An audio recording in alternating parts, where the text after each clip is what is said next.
The attack on Pearl Harbor represents one of the most studied military operations in history, a surprise assault that brought the United States into World War II and altered the trajectory of the 20th century. In this comprehensive documentary, we will trace the entire timeline of that December morning, from the political tensions that made war inevitable to the final moments when the last Japanese aircraft turned north toward their carriers. We will examine the planning, the intelligence failures, the execution, and the aftermath. Through verified records, survivor accounts, and declassified documents, we will reconstruct every phase of the attack. How did a single morning reshape the entire world? The sound of rifle fire echoes across a stone bridge outside Beijing.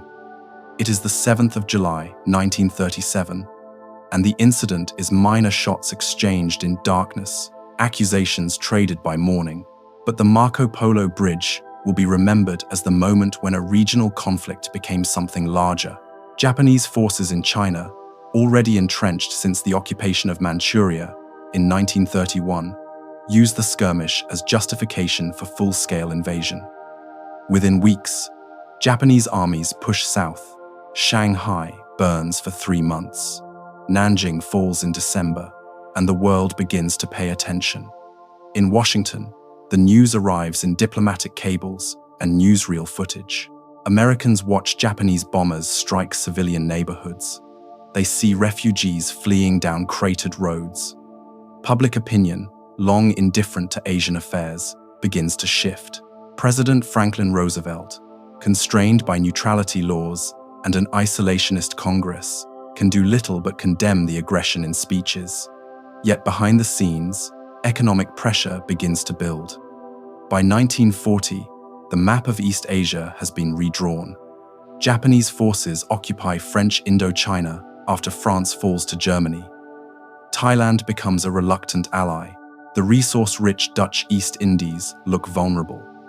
And on the 27th of September 1940, Japan signs the Tripartite Pact with Nazi Germany and Fascist Italy. The pact is defensive in language, but clear in intent. An attack on one is an attack on all. For the United States, the implications are stark. Supporting Britain or opposing Japanese expansion now risks war on 2 oceans. Washington responds with embargoes. First scrap metal, then aviation fuel, then strategic minerals. Each restriction tightens the economic noose.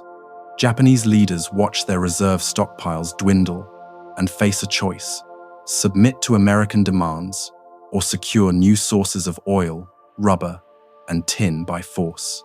The road to collision is paved with steel and petroleum.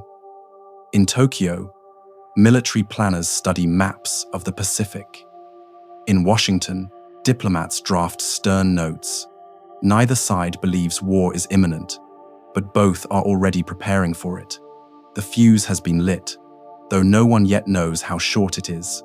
On the 26th of July, 1941, President Roosevelt signs Executive Order 8,832. The text is bureaucratic. The effect is devastating. All Japanese assets in the United States are frozen. Trade stops. Insurance lapses. Ships sit idle in port. Most critically, oil stops flowing. Japan, which imports 88% of its petroleum, most of it from the United States, suddenly faces a crisis that ticks like a stopwatch. In Tokyo, the Supreme War Council convenes in a fortified bunker. The numbers are presented without emotion. Current fuel reserves, enough for 18 months of normal consumption, perhaps 12 months if war begins. The Navy's battleships and carriers burn thousands of barrels a day. The Army's mechanized divisions require steady supply lines. Without oil, the Empire's military machine will grind to a halt long before any war is won. 2 options emerge from the smoke-filled conference rooms. The first, negotiate, concede, withdraw from China and Indochina, restore trade, and accept diminished influence. The second, strike south, seize the oil fields of the Dutch East Indies and British Malaya, secure resources by force, and accept that this means war with the United States, Britain, and the Netherlands. There is no middle path. The embargo has made certain of that. Admiral Isoroku Yamamoto, commander of the combined fleet, understands what others only fear. He has lived in America, studied at Harvard, served as a naval attaché in Washington. He knows American industrial capacity. He has walked through Detroit auto plants and Pittsburgh steel mills. He has seen the shipyards of the East Coast and the oil fields of Texas. Japan, he tells the War Council, cannot win a prolonged war against the United States. But if war is inevitable, Japan must strike first, strike decisively, and hope to negotiate from a position of temporary strength. The Dutch East Indies oil fields become the strategic prize. But to seize them, Japan must neutralize the threat behind. To them, the U.S. Pacific Fleet, anchored at Pearl Harbor, Hawaii.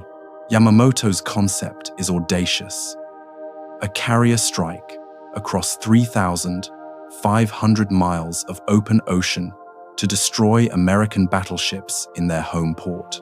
If the Pacific Fleet can be crippled in the first hours of war, Japan will have 6 months, perhaps a year, to fortify the southern perimeter and extract resources before America rebuilds. The plan is presented in August. It is met with skepticism, caution, and bureaucratic resistance. But the oil clock keeps ticking, and time favors no one. The concept is technically radical and politically risky. Never before has a carrier strike force operated so far from home waters with such independence. Never before has naval aviation been asked to deliver a knockout blow against a defended, modern fleet. Yet Yamamoto sees no alternative. The United States Pacific Fleet, with its battleships, cruisers, and destroyers, sits in Pearl Harbor like a sword hanging over any southern advance. It must be neutralized. Yamamoto outlines the operation to his senior staff in September 1941. The strike force, codenamed Kido Butai, the mobile force, will consist of 6 fleet carriers: Akagi, Kaga, Soryu, Hiru, Shokaku, and Zuikaku. Together, they can launch over 350 aircraft. The force will approach from the north, avoiding commercial shipping lanes, and strike at dawn on a Sunday when defenses are relaxed. Surprise is essential. Without it, the plan collapses into slaughter. Conservative admirals object. Carriers, they argue, are scouting platforms and support units for the battleship fleet. Risking all 6 in a single operation violates doctrine. What if American carriers intercept them mid-ocean? What if the weather turns and planes cannot launch? What if Pearl Harbor is empty on the day of the strike? The risks are catastrophic. Yamamoto listens, then replies with cold arithmetic. Japan's oil reserves will not last. War with the United States is now probable, perhaps inevitable. If Kido Butai does not strike, the Pacific Fleet will sortie at the first sign of southern operations and cut Japanese supply lines. The operation is not riskless, but inaction guarantees defeat. Commander Minoru Genda, an aviation officer and tactical planner, is assigned to refine the details. He studies maps of Pearl Harbor. He calculates aircraft ranges, bomb loads, and fuel consumption. He reviews reconnaissance photos smuggled out by Japanese consular staff in Honolulu. He notes the narrow harbor entrance, the shallow water, the proximity of airfields, and the tight anchorage where battleships sit nearly side by side. Genda identifies the central problem: water depth. Pearl Harbor's floor averages 40 feet. Standard aerial torpedoes, dropped from aircraft, sink to 100 feet before leveling off. In 40 feet of water, they will bury themselves in the mud. The torpedo bombers, the most lethal weapon in the plan, are useless unless this problem is solved. Yamamoto approves the operation in October. Kido Butai will sail, but first, the engineers must work a miracle. In a quiet corner of Kagoshima Bay, engineers watch a torpedo skip across the water and plunge. It disappears. 15 seconds later, it surfaces, tumbling. A failure. They pull it from the water, recalibrate, and try again. The tests have been running for 3 weeks, and time is running out. The Type 91 aerial torpedo is a proven weapon. Dropped from a Nakajima B-5N bomber at low altitude, it can punch through battleship armor plate, but it requires deep water 100 feet or more to stabilize after the drop. Pearl Harbor's anchorage is 40 feet deep. Unless the torpedo can be modified to run shallow, the entire operation is in jeopardy. A young engineer named Takeshi Naito proposes a solution: wooden stabilizers. By attaching breakaway wooden fins to the torpedo's tail, the weapon can be held in a horizontal attitude during the initial plunge. The fins shatter on impact with the seabed or the first obstruction, but by then, the torpedo is running level, just beneath the surface. It is crude, inelegant, and it works. By late October, prototype torpedoes are being tested at Kagoshima Bay, where the depth matches Pearl Harbor. The wooden fins are carved from soft pine, shaped by hand, and fitted with anti-roll gyros salvaged from older munitions. Each torpedo is painted, weighted, and calibrated individually. There is no mass production, no assembly line. Each one is a custom tool, built for a single target, a single moment. The test crews drop 20 torpedoes. 18 run true. 2 fail. The engineers adjust angles, recalibrate detonators, shorten fuse delays. By mid-November, 40 modified torpedoes are ready. They are transported by rail to the port of Kure, loaded onto supply ships under tarpaulins, and brought to the carriers, now assembling in Hiroshima Bay. The bomber crews train with dummy weapons, practicing low-level approaches over calm water. They fly in formations of 3, skimming waves, each pilot memorizing the exact altitude, airspeed, and release point. Commander Fuchida, who will lead the strike, reviews the attack plan with Genda. The torpedo bombers will split into 2 groups. One will approach Battleship Row from the southeast, threading between Ford Island and the Navy Yard. The other will come from the west, crossing over the Naval Hospital. Timing is critical. The first wave must arrive in daylight, but before full alert can be sounded. The second wave will strike, while damage control teams are still responding to the first. Chaos must be compounded, response suppressed, and the fleet crippled in a single morning. The plan is refined, rehearsed, and locked. Now, while engineers fit torpedoes to aircraft, intelligence officers in Washington are piecing together fragments of a puzzle they do not yet recognize. Inside a nondescript building in Washington, D.C., cipher machines clatter day and night. The U.S. Signal Intelligence Service, a division of the Army, has broken Japan's highest-level diplomatic code, designated purple, by American cryptanalysts.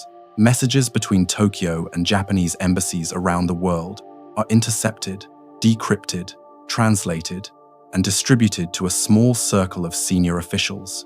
The program is codenamed Magic, and it is one of America's most closely guarded secrets. By autumn 1941, Magic intercepts reveal a steady drumbeat of tension.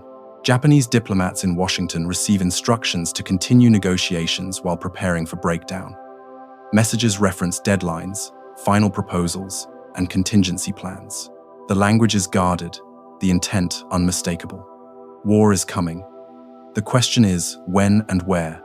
Yet Magic has a fatal limitation. It decrypts diplomatic traffic, not military communications. The Imperial Japanese Navy uses a separate code, designated JN-25 by US analysts. JN-25 is partially broken enough to detect increased activity, not enough to read operational orders. By late November, American codebreakers note a surge in encrypted naval messages. Carriers are being mentioned, fleets are repositioning, but the details remain opaque. On November 24, the Army's G2 intelligence section issues a warning to overseas commands. Negotiations with Japan appear to be terminated. Hostile action possible at any moment. The message reaches the Philippines, Guam, Wake Island, and Hawaii. General Walter Short, commanding the Hawaiian Department, reads the warning and interprets it as concern over sabotage. He orders aircraft parked wingtip to wingtip on airfields to prevent saboteurs from accessing them individually. Anti-aircraft ammunition remains in locked storage to prevent accidents. Radar stations operate part-time to conserve equipment. Admiral Husband Kimmel, commander of the Pacific Fleet, receives a similar warning from the Chief of Naval Operations. The message advises vigilance, but provides no tactical intelligence. Kimmel orders long-range patrols to the south and west, the expected direction of any Japanese thrust toward the Philippines or Southeast Asia. The northern approaches to Hawaii remain unmonitored. Oahu's remote location, 2,400 miles from the nearest Japanese base, makes it an unlikely target, or so the reasoning goes. In Washington, warning messages pass through multiple desks, each layer adding caution and removing specificity. By the time they reach Hawaii, they are vague, contradictory, and compromised by bureaucratic distance. The intelligence is good, the distribution is broken, and the most critical message, the one that might have saved the fleet, never specifies Pearl Harbor. On December 6, Magic intercepts a 14-part message from Tokyo to Ambassador Nomura. The message formally rejects American negotiating terms and instructs Nomura to deliver it to Secretary of State Cordell Hull at precisely 1 p.m. Eastern Time on December 7. Analysts note the unusual precision. 1 p.m. in Washington is 7:30 a.m. in Hawaii, dawn. A peculiar time for a diplomatic message, unless it is timed to coincide with something else. The warning is drafted, encrypted, and sent to Pacific commands via commercial telegraph because military channels are overloaded. It arrives in Honolulu at 7:33 a.m. local time, December 7. A messenger is dispatched by motorcycle. He is still en route when the first bombs fall. Ambassador Kichisaburo Nomura arrived in Washington in February 1941 with hope and little else. A career naval officer turned diplomat, Nomura genuinely believed that war between Japan and the United States could be avoided. He had friends in the Roosevelt administration, spoke passable English, and carried instructions to negotiate in good faith. By November, those instructions had become contradictory, then impossible. Nomura is joined in November by Saburo Kurusu, a special envoy sent from Tokyo to assist, or more accurately, to oversee. Kurusu is smoother, more polished, and under no illusions. He married an American woman, lived in the United States for years, and knows exactly how this will end. The two men meet repeatedly with Secretary of State Cordell Hull throughout November. The discussions are polite, formal, and fruitless. Japan demands recognition of its sphere of influence in China and Southeast Asia. The United States demands Japanese withdrawal from occupied territories and dissolution of the Tripartite Pact. Neither side will budge. On November 26, Hull delivers a 10-point memorandum to Nomura and Kurusu. The Hull Note, as it becomes known, restates American terms in unambiguous language. Japan must withdraw all military forces from China and Indochina, recognize Chiang Kai-shek's government as the legitimate authority in China, and effectively abandon the Greater East Asia co-prosperity sphere. In exchange, the United States will resume trade and unfreeze assets. Nomura reads the note and knows it is an ultimatum. Tokyo has already set November 25 as the deadline for diplomatic success. The Hull Note arrives one day after that deadline has passed. In Tokyo, the note is decoded, translated, and delivered to the Imperial Conference. Prime Minister Hideki Tojo reads it and declares negotiations at an end. The decision for war is formalized on December 1. Nomura and Kurusu are not informed. They continue meeting with Hull, presenting proposals, discussing terms, unaware that the decision has already been made 7,000 miles away. They are kept in the dark deliberately. Their genuine efforts at diplomacy provide cover for the final military preparations now underway. On December 6, Nomura receives the 14-part message from Tokyo. It is long, formal, and filled with historical grievances. The first 13 parts arrive throughout the day and are decoded by magic before Nomura finishes decrypting them in the Japanese embassy. The 14th part arrives after midnight. It instructs Nomura to deliver the message to Hull at exactly 1 p.m. on December 7. Nomura struggles with the translation. His staff is slow. The typing takes longer than expected. At 2:20 p.m. Washington time, nearly 90 minutes after the attack on Pearl Harbor has begun, Nomura and Kurusu arrive at the State Department. Hull keeps them waiting, already informed of the attack by telephone. When he finally receives them, he reads their message in silence, then dismisses them without shaking hands. Diplomacy, already dead, is now buried. Hitokappu Bay lies in the Kuril Islands, a cold and remote anchorage, far from shipping lanes and prying eyes. In late November 1941, it becomes the gathering point for the most powerful carrier task force ever assembled. The ships arrive in darkness, one by one, slipping through fog and low clouds. First come the carriers. Akagi, the flagship, displaces 36,500 tons and carries 91 aircraft. Kaga, nearly as large, follows with 90 planes. The newer fleet carriers, Shokaku and Zuikaku, arrive next, each capable of launching 72 aircraft.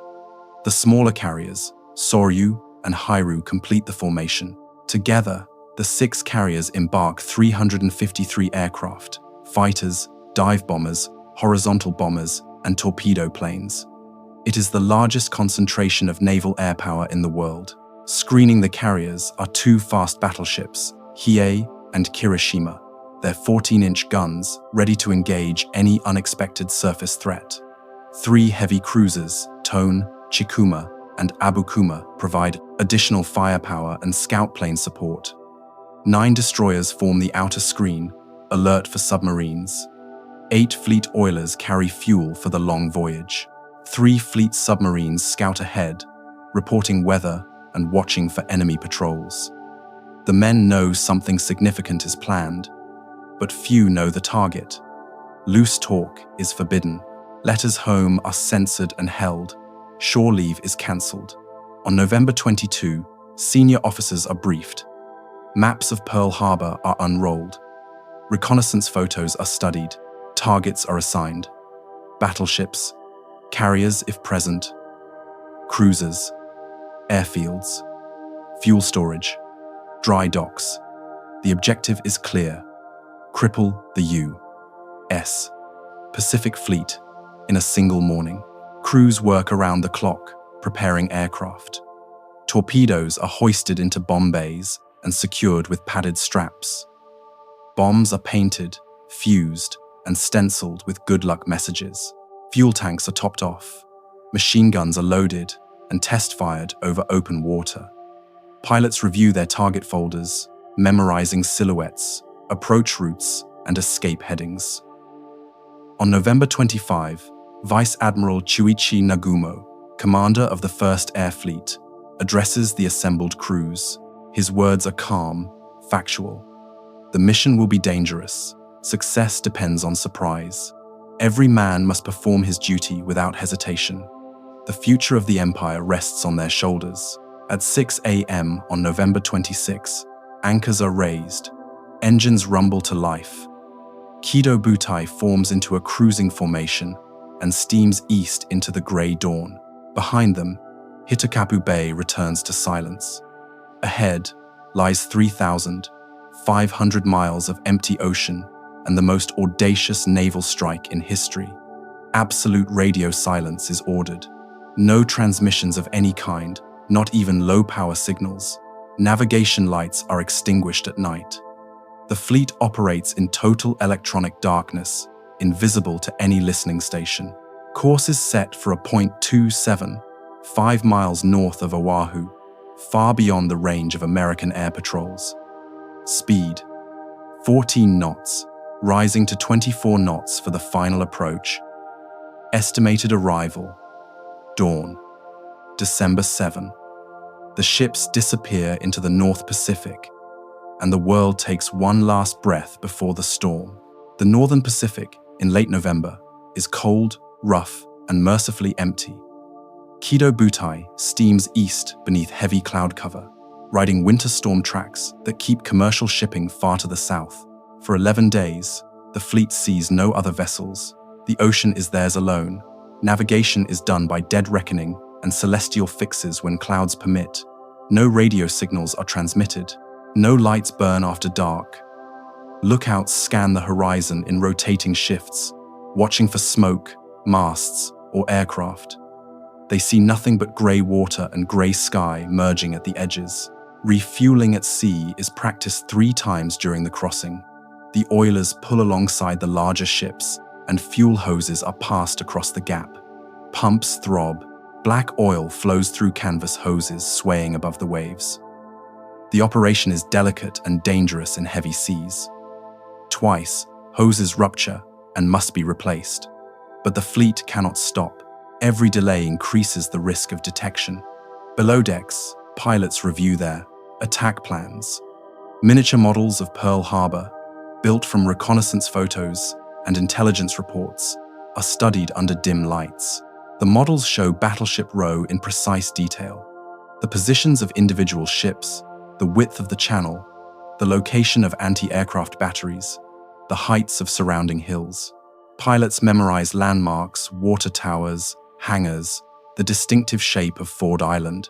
Commander Fuchida, who will lead the first wave, gathers his squadron leaders each evening.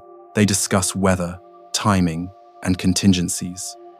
What if the fleet is discovered en route? What if Pearl Harbor is empty? What if American fighters intercept the strike? Fuchida listens, answers questions, and projects calm confidence. Inside, he shares their doubts. On December 2, while still 2,000 miles from Hawaii, Kido Butai receives a coded message from Tokyo: climb Mount Niitaka. It is the prearranged signal confirming that diplomacy has failed and the attack is authorized. There is no turning back now. The fleet increases speed to 18 knots. Fuel consumption rises. The oilers struggle to keep pace. Weather worsens as they push south into warmer latitudes. Rain squalls, reduce visibility to a few hundred yards, good for concealment, terrible for navigation. Destroyers lose visual contact with the main force and must rejoin by radar and guesswork. December 6 dawns clear and cold. Navigators confirm the fleet's position, 275 miles due north of Oahu, precisely on schedule. Final preparations begin. Aircraft are brought up from hangar decks and arranged on flight decks. Torpedoes and bombs are armed. Fuel tanks are filled to maximum capacity, including external drop tanks for the fighters. Pilots don flight suits, strap on survival gear, and attend final briefings. Fuchida reviews the plan one last time. The first wave, 183 aircraft, will launch before dawn. Torpedo bombers and dive bombers will strike Battleship Row and the airfields. Horizontal bombers will target ships too far from the torpedo approaches. Fighters will establish air superiority and strafe ground targets. The second wave, 167 aircraft, will launch 1 hour later to hit targets missed or only damaged in the first strike. As sunset fades on December 6, the fleet is quiet. Crews eat rice and fish. Some write final letters, though they cannot be mailed. Others sleep, or try to.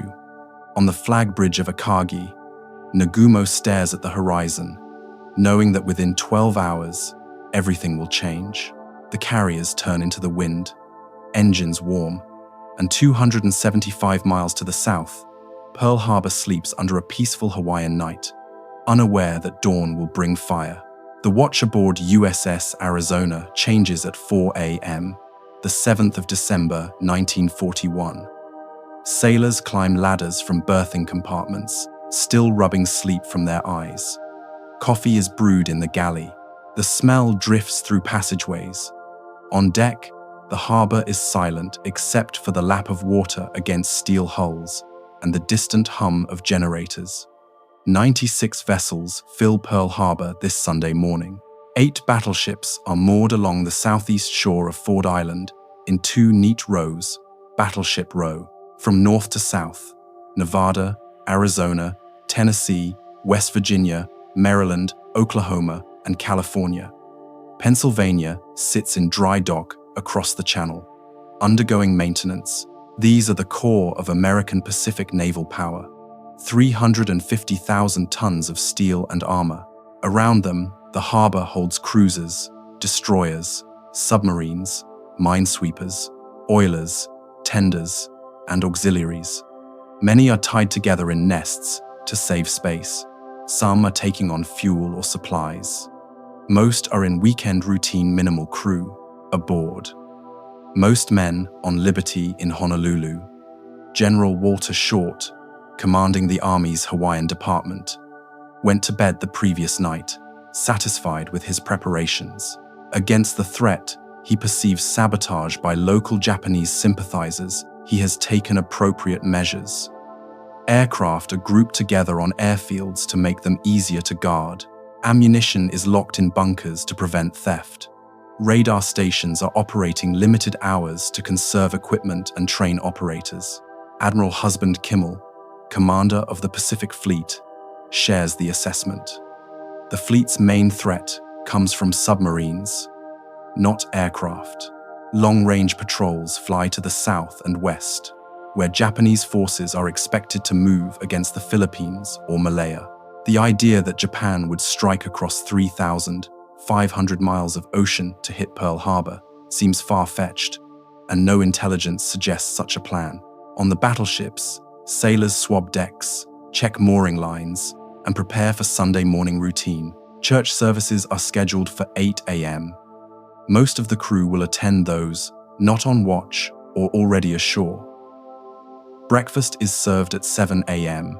The menu is standard: powdered eggs, toast, bacon, coffee. The men eat slowly, savoring the one day of the week without drills or inspections. Aboard Arizona, Ensign Douglas Hine completes the 4 a.m. 8 a.m. watch as officer of the deck. The logbook records the mundane details: wind calm, sky partly cloudy, temperature 78 degrees, barometric pressure steady. No unusual activity, no alerts. The night is quiet, and the morning promises to be the same.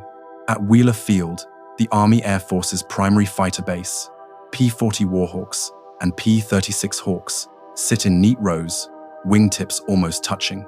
The tight formation makes them easier to guard, but also makes them perfect targets.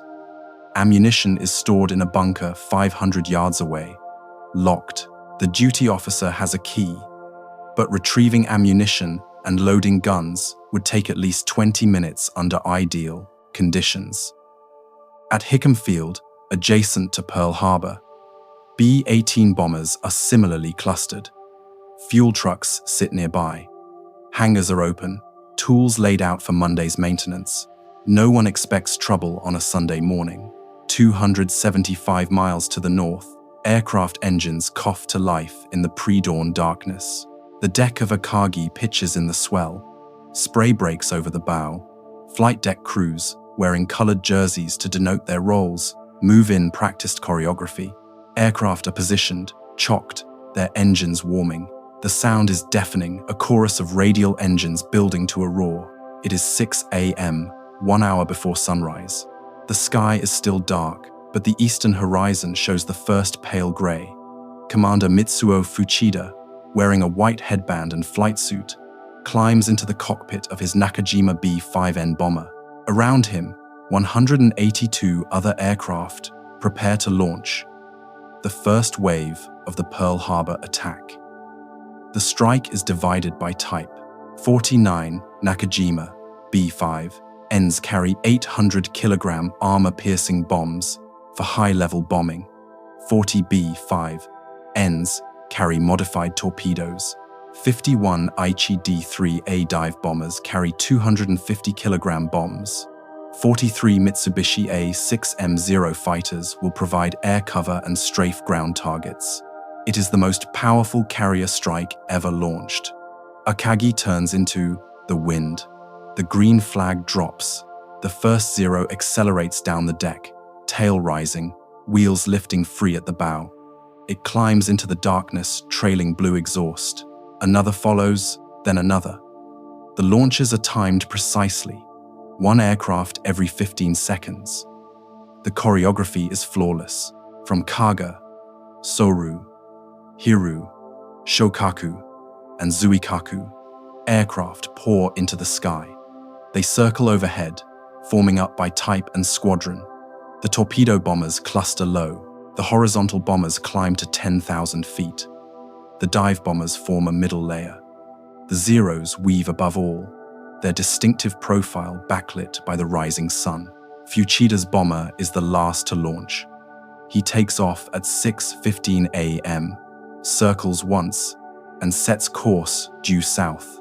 Behind him, 182 aircraft form a massive V formation, spreading across 3 miles of sky. Navigation is visual, following compass headings and checking landmarks. There are no radar beacons, no radio guidance. Fuchida flies on dead reckoning and experience. The flight is smooth, the air clear. Below, the ocean is dark blue, streaked with whitecaps. Ahead, faint on the horizon, the mountains of Oahu begin to materialize. Fuchida checks his watch, 7 a.m. Arrival time over target, 7:50 a.m., just after sunrise. He looks back at the formation and allows himself a moment of satisfaction. They have crossed the ocean undetected. Surprise is complete. At 7:30 a.m., the northern coast of Oahu becomes visible. Fuchida can see Kahuku Point, the green ridges of the Kulau Range, the white line of surf along the shore. He radios the other squadron leaders. Prepare to deploy. The formation begins to split. Torpedo bombers descend to wave-top level. Dive bombers climb to 12,000 feet. Horizontal bombers maintain altitude. Fighters spread into escort positions. Fuchida's radio operator tunes to Honolulu commercial stations. Music drifts through the static American jazz, incongruously cheerful. The weather report confirms clear skies and calm winds. Perfect flying weather. At 7:40 a.m., Fuchida's aircraft crosses the northern coastline. Below, the island is waking slowly. A few cars move on the roads. Smoke rises from breakfast fires. Everything is peaceful, ordinary, unaware. Fuchida arms his signal flare gun. At 7:49 a.m., as Pearl Harbor comes into view beyond the mountains, he fires once. One black puff, the signal to deploy for attack. He waits. No anti-aircraft fire. No intercepting fighters. No alarm. He fires a second flare. Surprise achieved. At 7:53 a.m., Fuchida's radio operator taps out 3 short words in Morse code, transmitting to the fleet, still waiting 275 miles north. Tora, Tora, Tora. Tiger, Tiger, Tiger. Complete surprise, the bombers dive. At the Opener Point radar station on Oahu's northern coast, Private Joseph Lockhart is ready to shut down for the day. He and Private George Elliott have been manning the SCR-270 mobile radar since 4 a.m. Their shift ends at 7 a.m., and the breakfast truck is late. Lockhart decides to keep the set running for practice while they wait. At 7:02 a.m., the oscilloscope screen flares with a massive return. Elliott, less experienced, thinks the equipment is malfunctioning. Lockhart checks the calibration. The signal is real. Distance, 137 miles. Bearing, 003 degrees, almost due north. Size, unlike anything he has ever seen, far larger than a single aircraft. He estimates more than 50 planes. Elliot wants to report it immediately. Lockhart hesitates. The magnitude seems impossible, but the signal is growing stronger, the range decreasing. At 7:06 a.m., Lockhart calls the information center at Fort Shafter, the hub that coordinates radar plots and air defense. A switchboard operator answers. The plotting room is closed. The officers have left. Only one man remains, Lieutenant Kermit Tyler, a pursuit officer with minimal training in radar operations, present for his second day of orientation. Tyler listens to the report and makes a decision that will haunt him for the rest of his life. He knows a flight of B-17 bombers is expected from California sometime that morning. The radar return must be the B-17 seconds. He tells Lockhart, "Don't worry about it." Lockhart is not convinced, but he defers to authority. He and Elliot continue tracking the signal as it approaches. By 7:30 a.m., the return is so large it fills the oscilloscope. Distance: 20 miles. The aircraft, whatever they are heading directly toward Oahu. Then, at 7:39 a.m., the signal merges with ground clutter from the mountains and disappears. Lockhart shuts down the radar. The breakfast truck has arrived. What Lockhart tracked was 183 Japanese aircraft in formation. Had his report been taken seriously, Pearl Harbor would ever since have had 40 minutes warning, enough time to sound general quarters, man anti-aircraft guns, load ammunition, scramble fighters, and move some ships. The attack would still have caused damage, but the losses would have been drastically reduced. Instead, the warning dies on a quiet telephone line, dismissed by an officer who lacks the context to understand what he is hearing. It is a failure not of technology, but of imagination. Radar is new, untested, and poorly integrated into defense plans. The operators are trained, but not trusted. The information chain is fragile, and on a Sunday morning, when routine trumps vigilance, one wrong assumption seals the fate of the fleet.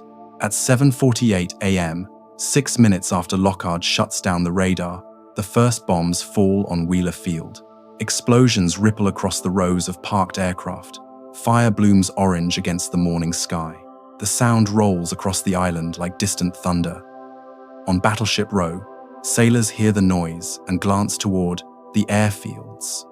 Some assume it is a drill, unannounced but not unprecedented.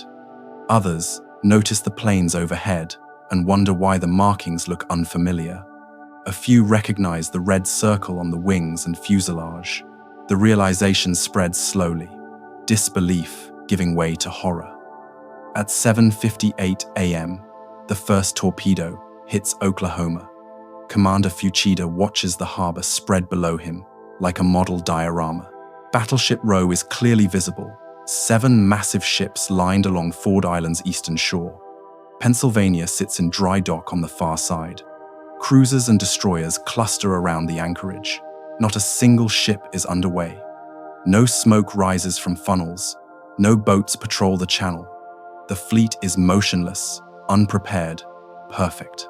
At 7:48 a.m., the first bombs fall on Wheeler Field, 7 miles inland. The airfield explodes in sequence: hangar, parked aircraft, fuel truck. Secondary explosions throw debris hundreds of feet into the air. Within 90 seconds, most of Wheeler's fighters are burning wreckage. Simultaneously, dive bombers from Soru and Hairu hit Ford Island's Naval Air Station and Kaneohe Bay on the windward coast. Hangars collapse. Patrol planes PBY Catalinas are shredded by cannon fire. At Hickam Field, adjacent to Pearl Harbor, bombers strafe rows of parked aircraft and drop bombs on barracks. Men pour from buildings, running for cover, many still in pajamas. The torpedo bombers split into 2 groups. Lieutenant Commander Shigeharu Murata leads the first group, 40 Nakajima B, 5 ends southeast over the Naval Hospital and down toward Battleship Row. They descend to 50 feet, engines screaming, and level off just above the water. Airspeed, 160 knots. Release point, 500 yards. The second group, led by Lieutenant Commander Shigekazu Shimazaki, approaches from the west, threading between Ford Island and the submarine base. They target the ships on the Outer Row, Oklahoma, West Virginia, and others moored outboard of the protected inboard vessels. At 7:55 a.m., the torpedoes begin hitting. West Virginia, moored outboard of Tennessee, takes the first strike on her port side. The explosion tears a 40-foot hole below the waterline. Water floods into the engine room. Damage control teams respond instantly, closing hatches, activating pumps, but more torpedoes are already in the water. Oklahoma, moored outboard of Maryland, is hit almost simultaneously. One torpedo, then a second, then a third, within 2 minutes. The battleship shudders. Listing begins immediately. The crew scrambles topside, sensing catastrophe. A fourth and fifth torpedo hit within 8 minutes of the first. Oklahoma rolls to port, slowly at first, then accelerating. Men jump from the tilting deck into the oily water. Others scramble toward the high side, trying to reach the hull before it capsizes completely. At 8:08 a.m., 12 minutes after the first torpedo hit, Oklahoma rolls completely over, her masts embedding in the harbor mud. Her bottom, painted red, rises above the waterline. Inside, 429 men are trapped in darkness and rising water. Some will survive in air pockets for days, tapping on the hull until they suffocate or drown. Most die within the hour. California, moored alone at the southern end of Battleship Row, takes 2 torpedoes within minutes. Counter-flooding efforts are delayed by confusion and inexperience. The ship begins settling slowly, her list increasing. She will sink over the next 3 days, coming to rest on the bottom, with her superstructure still above water. Nevada, moored alone at the northern end of Battleship Row, takes a single torpedo hit forward on the port side. The blast kills dozens in the forward compartments, but the damage is containable. More critically, Nevada's engines are online. She is the only battleship with steam up and ready to move. Her captain is ashore, but the senior officer aboard, Lieutenant Commander Francis Thomas, makes a decision: get underway.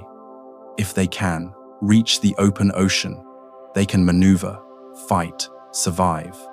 Tennessee and Maryland, moored inboard against Ford Island, are shielded from torpedoes by Oklahoma and West Virginia. They are struck by bombs instead. Explosions wreck superstructures, kill gun crews, and start fires, but their hulls remain intact. They will survive the day damaged, but functional. The torpedo attack lasts 17 minutes. By 8:12 a.m., the modified Type 91 torpedoes have done their work. 4 battleships are sinking or capsized. 3 more are damaged. Fuel oil spreads across the harbor surface, igniting in patches. Smoke rises in thick black columns, blotting out the morning sun. And then, at 8:06 a.m., came the strike that transformed the raid from military disaster into national tragedy. The bomb that killed Arizona fell from 10,000 feet. It was an 800-kilogram armor-piercing shell converted into a bomb originally manufactured for the Imperial Japanese Navy's Nagato-class battleships. The nose was hardened, the tail fitted with fins, and the fuse set for delayed detonation. It was designed to punch through the armored deck of a battleship and explode deep inside, where the damage would be catastrophic. At 8:06 a.m., a Nakajima B-5N from the carrier Kaga released the bomb directly above Arizona's forward magazines. The weapon fell for 18 seconds, accelerating to over 500 miles per hour. It struck the deck just forward of Turret 2, penetrated 4 inches of steel armor, passed through the captain's pantry and crew berthing, and detonated in or near the forward magazine, containing over 1 million pounds of smokeless powder. The explosion was cataclysmic. Arizona's bow lifted out of the water.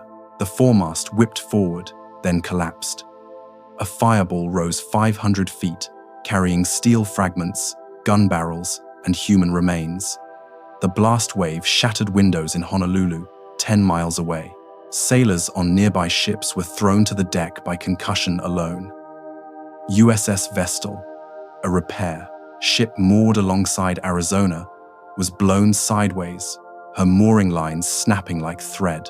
Burning fuel oil rained down, igniting her deck. Her captain, Commander Cassin Young, was blown overboard by the blast, swam back, climbed aboard, and organized damage control while still dripping wet and bleeding from shrapnel wounds. Arizona's forward hull structure collapsed into the crater left by the explosion. The ship settled rapidly, her bow submerged, her stern raised. Fire consumed the superstructure. Fuel oil from ruptured bunkers spread across the water and ignited, creating a ring of flame around the wreck. Of the 1,512 men aboard Arizona that morning, 1,177 died. Most were killed instantly by the explosion or trapped below decks. Some survived the blast, but were burned to death in the fires that followed. A few made it to the water, only to be coated in burning oil.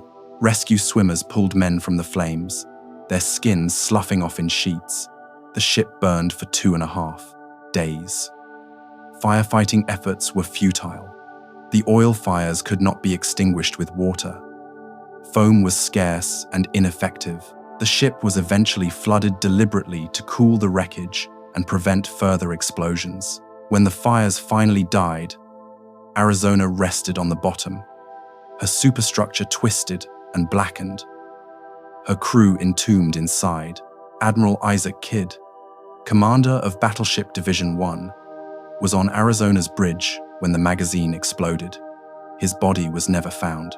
Captain Franklin Van Valkenburg, Arizona's commanding officer, was also on the bridge. He posthumously received the Medal of Honor for refusing to abandon his post. Only a class ring and fragments of bone were ever recovered. The explosion of Arizona became the defining image of Pearl Harbor. Newsreel footage of the fireball circulated worldwide. The death toll, more than half of all American deaths that day, made Arizona a symbol of both the attack's brutality and America's resolve. The ship would never be salvaged. Instead, it would become a tomb, a memorial, and a permanent reminder of the price of unpreparedness. But on the morning of December 7, as Arizona burned, the battle was far from over. The attack had only begun, and amid the chaos and carnage, a few Americans began fighting back. Second Lieutenants George Welch and Kenneth Taylor spent Saturday night at the Wheeler Field Officers Club. They played poker, drank whiskey, and finally went to bed around 3 a.m. 4 hours later, explosions woke them. They stumbled outside in pajamas and saw Wheeler Field under attack aircraft, burning, hangars collapsing, Japanese planes strafing in low passes. Their P-40 Warhawks were not at Wheeler. By luck or providence, they had flown them to Haleiwa, a small auxiliary airfield on the north coast, the previous day for gunnery practice. Haleiwa was undefended, barely marked, and had not been targeted. The planes were intact. Welch called Haleiwa on the phone and ordered the berth ground crew to fuel and arm both P-42s immediately. Then he and Taylor jumped into Taylor's car and drove like maniacs toward the coast, weaving around craters, burning wreckage, and panicked soldiers. The drive normally took 20 minutes. They made it in 10. At Haleiwa, the P-42s were fueled but not fully armed. The ground crew had loaded 4 of the 6 machine guns. There was no time for the rest. Welch and Taylor strapped in, started engines, and took off without orders, clearance, or backup. It was 8:15 a.m. The first wave was still overhead. They climbed to 8,000 feet and turned south toward Pearl Harbor. The sky was full of aircraft Zeros, dive bombers, and torpedo planes circling and strafing. Welch and Taylor dove into the formation without hesitation. Welch fired on a dive bomber and saw it explode. Taylor engaged a Zero and shot it down. They burned through their ammunition in minutes, returned to Wheeler to rearm, and took off again. The second wave was arriving. Welch engaged a formation of dive bombers over Awa Field and claimed 2 more kills. Taylor shot down another Zero, but took hits in his cockpit and leg. Fuel lines were severed. The P-40 started burning. Taylor stayed in the fight, shooting down 1 more bomber before his engine quit. He crash-landed at Wheeler, bleeding but alive. In total, Welch and Taylor were credited with 7 confirmed kills between them, though the exact number remains disputed. What is undisputed is that they were among the very few American pilots who got airborne and fought back during the attack. Most Army Air Force's fighters never left the ground. Those that did were overwhelmed by numbers, shot down, or forced to land after brief, desperate engagements. At Bellows Field, Lieutenant Hans Christensen managed to take off in a P-40 during the second wave. He was immediately jumped by Zeros and shot down, crashing into the ocean. He survived, but was strafed in the water. He died on the beach. Lieutenant John Daines took off from Wheeler and engaged several Japanese aircraft before running out of ammunition. He returned to find the runway cratered and had to belly land in a cane field. The aircraft was destroyed. Daines walked away with minor injuries and a confirmed kill. In total, perhaps 10 American fighters engaged the enemy that morning. It was not enough to stop the attack or even slow it significantly, but it was something. It demonstrated that even in chaos, even unprepared, some men would fight, and in the months and years ahead, that willingness to fight would matter more than all the battleships sunk in Pearl Harbor. Nevada should not have moved. Standard procedure for ships in port required the captain's permission to get underway. Nevada's captain, Francis Scanland, was ashore. The senior officer aboard was Lieutenant Commander Francis Thomas, the ship's navigator. Thomas looked at the burning harbor, felt the ship shudder from near-miss bombs, and made a decision that violated every peacetime regulation.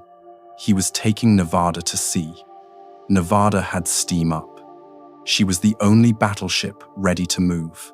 At 8:40 a.m., tugs were cast off, mooring lines released, and engines engaged. The massive ship began backing slowly away from her berth, her propellers churning the oily water. Sailors on other ships watched in stunned silence as Nevada maneuvered into the channel. Commander Fuchida, circling overhead in his command aircraft, saw Nevada moving and immediately redirected bombers to concentrate on her. If Nevada could be sunk in the narrow harbor channel, the entrance would be blocked for months. Every ship inside would be trapped. Every reinforcement from the mainland would be delayed. Sinking Nevada in the channel would multiply the attack's strategic impact far beyond the damage already inflicted. Dive bombers peeled off and dropped toward the moving battleship. Bombs exploded in the water alongside, throwing up geysers. One bomb hit the forecastle, starting fires. Another hit near the bridge, killing the helmsman and wounding several officers. A third hit near turret 3, penetrating the deck but failing to detonate. Nevada's anti-aircraft guns returned fire, finally manned and supplied with ammunition brought up from magazines. 5-inch guns barked. Smaller caliber weapons chattered. Tracers laced the sky. Gunners fired at anything with a red circle on it, no longer concerned with aircraft identification or range calculations. The air around Nevada became a steel curtain. Despite the damage and the concentrated attack, Nevada continued toward the harbor entrance. She was making 8 knots, trailing smoke and oil, but moving. For a few minutes, it seemed she might actually make it to open water. Then the signal came from the harbor control tower. Do not block the channel. Admiral Claude Bloch, commandant of the 14th Naval District, ordered Nevada to beach herself rather than risk sinking in the narrow passage. Thomas turned Nevada, hard to port, and drove her bow onto the soft mud at Hospital Point. The ship grounded deliberately at 9:10 a.m., settling at an angle but still afloat. She had traveled less than a mile, but in doing so, she had kept the channel open. More importantly, Nevada had demonstrated that even under attack, even damaged, American ships could still fight and maneuver. The fires were brought under control by afternoon. Casualties were counted. 60 dead, 109 wounded, relatively light compared to other battleships. Nevada would be refloated, repaired, and returned to service. She would bombard Normandy on D-Day, support landings at Iwo Jima and Okinawa, and survive the war. But her finest moment was the brief, desperate run through Pearl Harbor's burning waters on the morning of December 7, when one officer's decision to move transformed a sitting target into a fighting ship. At 8:54 a.m., the second wave arrived over Oahu. Lieutenant Commander Shigekazu Shimazaki led 167 aircraft, 54 high-level bombers, 78 dive bombers, and 35 fighters. Their mission was to finish what the first wave started: destroy any ships still afloat, crater runways, hit repair facilities, and eliminate any resistance. But the conditions had changed. The harbor was now hidden beneath a pall of thick black smoke rising from burning ships and oil fires. Visibility was near zero. Targets were obscured, and unlike the first wave, which faced virtually no opposition, the second wave encountered heavy anti-aircraft fire from the start. Gun crews, stunned and disorganized during the first attack, were now at their stations. Ammunition that had been locked in bunkers was now flowing to the guns. Every ship still afloat was firing 5-inch guns, 1.1-inch quad mounts, 50 caliber machine guns, even rifles. The sky filled with tracers, shell bursts, and shrapnel. The dive bombers, HE D3, as approached from the east at 12,000 feet and rolled into near vertical dives, they targeted ships damaged but not yet sunk. Pennsylvania in dry dock, cruisers in the harbor, destroyers attempting to get underway. The Vals screamed down through the flak, released their bombs at 1,500 feet, and pulled out low over the water. Pennsylvania, sitting in dry dock number 1, was struck by a single bomb that penetrated her boat deck and killed several sailors. The dry dock itself was hit, and 2 destroyers moored alongside Cassin and Downs were struck repeatedly. Both destroyers were gutted by fire and explosions, collapsing against each other in a twisted heap of steel. The light cruiser Helena, moored at the Navy Yard's 1010 dock, took a torpedo hit that also damaged the Minalaya Oglala moored outboard. Oglala capsized within an hour. Helena remained afloat but severely damaged. The destroyer Shaw, in floating dry dock, was struck by 3 bombs. The hits ignited ammunition, magazines. At 9:30 a.m., Shaw's forward magazine detonated in a massive explosion that sent the ship's bow rocketing hundreds of feet into the air. The blast was captured on film and became one of the most iconic images of the attack. Remarkably, Shaw did not sink. The floating dry dock kept her afloat, and she would later be rebuilt with a new bow. At Hickam Field, the second wave continued bombing and strafing. Barracks, hangars, and parked aircraft were destroyed. The base chapel was hit during a service, killing the chaplain and several worshippers. Firefighters battled blazes while under sporadic strafing runs. But the second wave paid a higher price than the first. Anti-aircraft fire was now intense and accurate. Japanese aircraft were hit repeatedly. 20 planes from the second wave were lost, compared to 9 from the first wave. Pilots reported difficulty identifying targets through the smoke. Some bombers jettisoned loads without clear aim points and turned for home. By 9:45 a.m., the last Japanese aircraft climbed away from Oahu and set course north. The harbor fell into an eerie quiet, broken only by the crackle of fires and the screams of wounded men.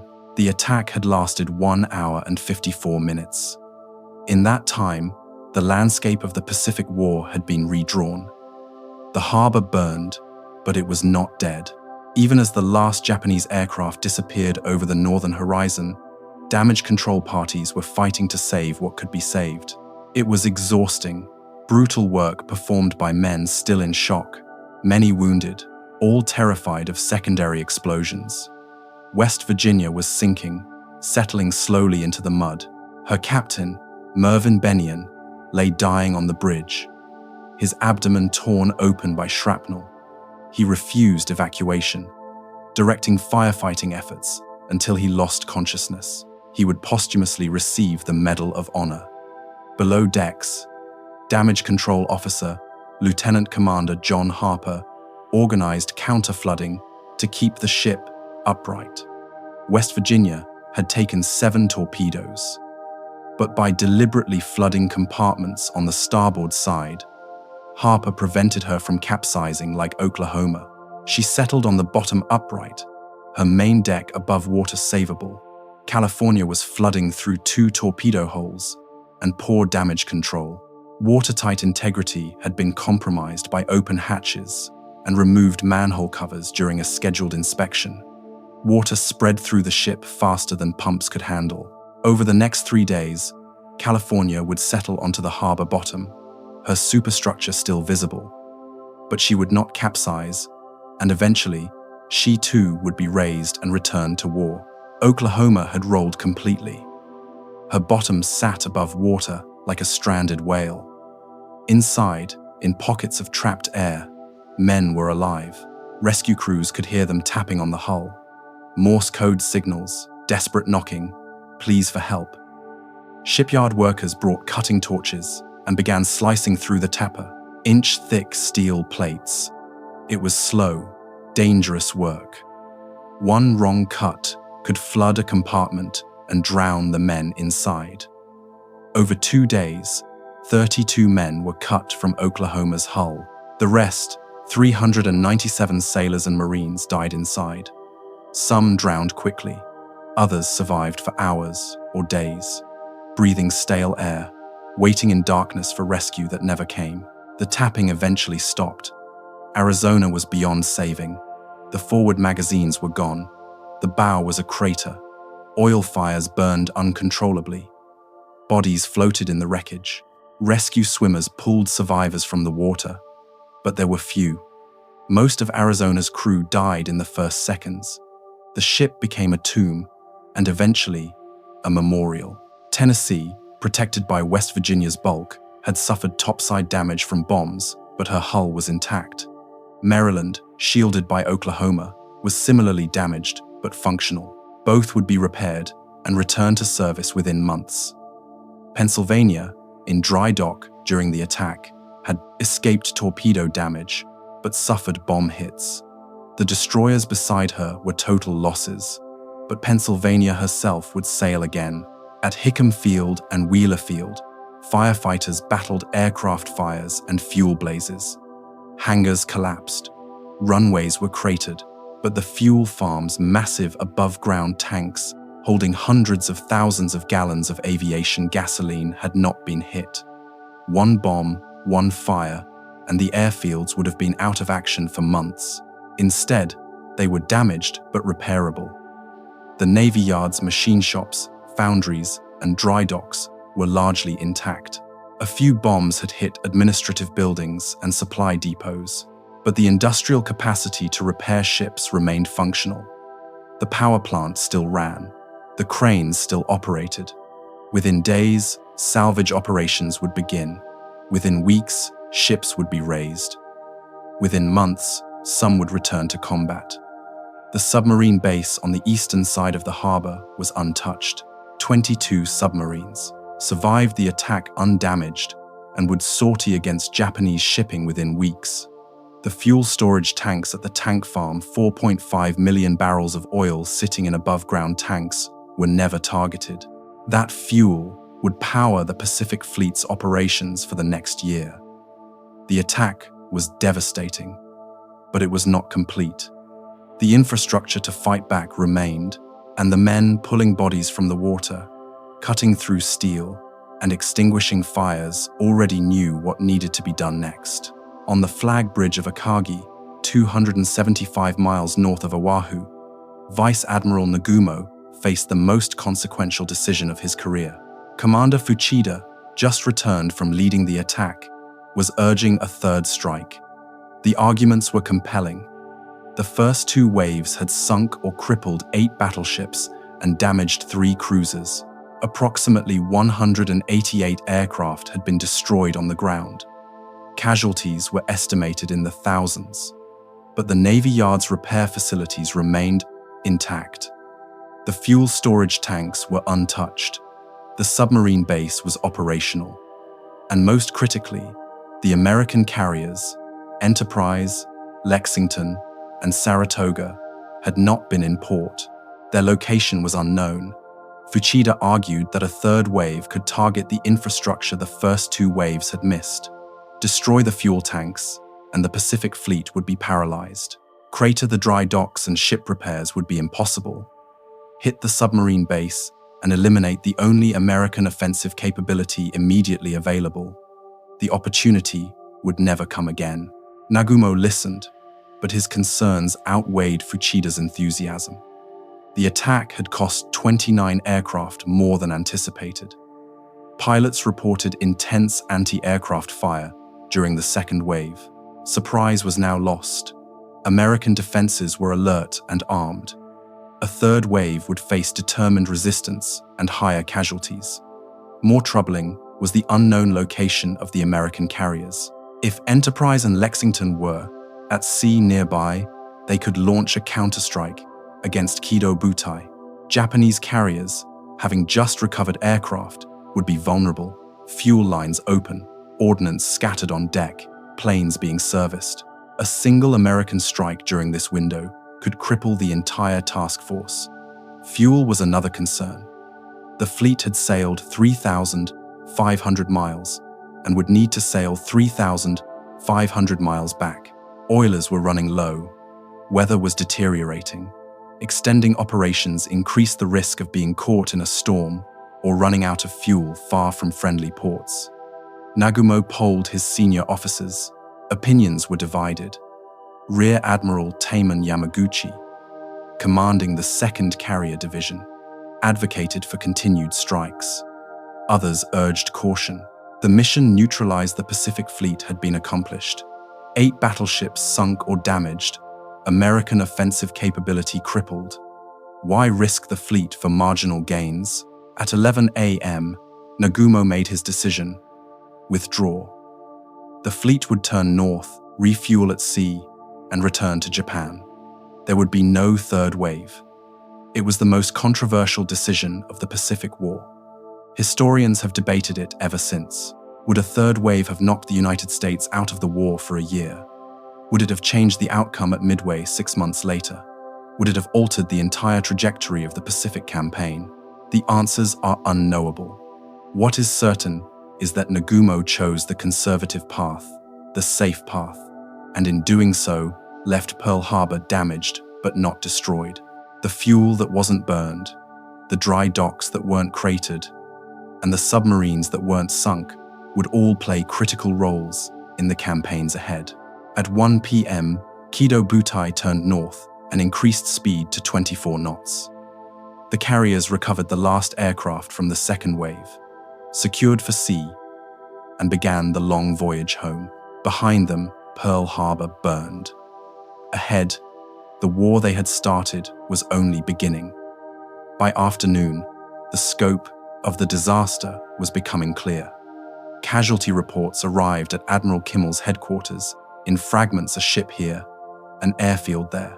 Individual units slow to report or unable to communicate. The numbers climbed throughout the day, each update worse than the last.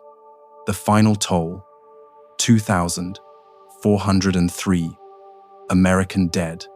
The Navy lost 2,008 sailors and officers. The Army lost 218 soldiers. The Marine Corps lost 109 Marines. 68 civilians died, most killed by anti-aircraft shells falling on Honolulu.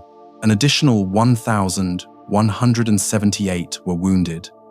Arizona accounted for more than half the Navy's dead, 1,177 officers and men. Oklahoma, 429. California, 100. West Virginia, 106. The remaining dead came from other ships, shore installations, and aircraft. The losses were staggering, unprecedented in American military history. In a single morning, more Americans died than in the entire Spanish-American War. The wounded overwhelmed Tripler Army Hospital and the Navy's hospital ship Solace. Operating rooms ran continuously. Plasma supplies ran out. Surgeons operated by flashlight during blackouts.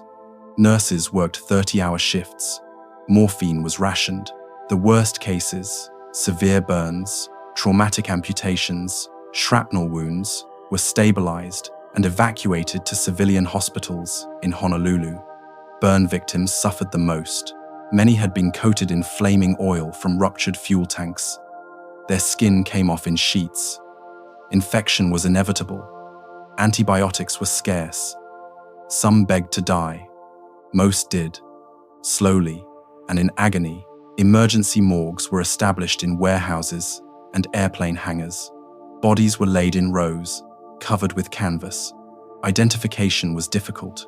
Many were burned beyond recognition. Dog tags had melted. Personal effects were destroyed. The dead were logged by location. Unknown, found near Turret 2, Arizona, or unknown, recovered from harbor near Ford Island. Burial details worked around the clock. The tropical heat accelerated decomposition. Bodies could not be stored long. Mass graves were dug at military cemeteries. Coffins were in short supply. Many were buried wrapped in canvas.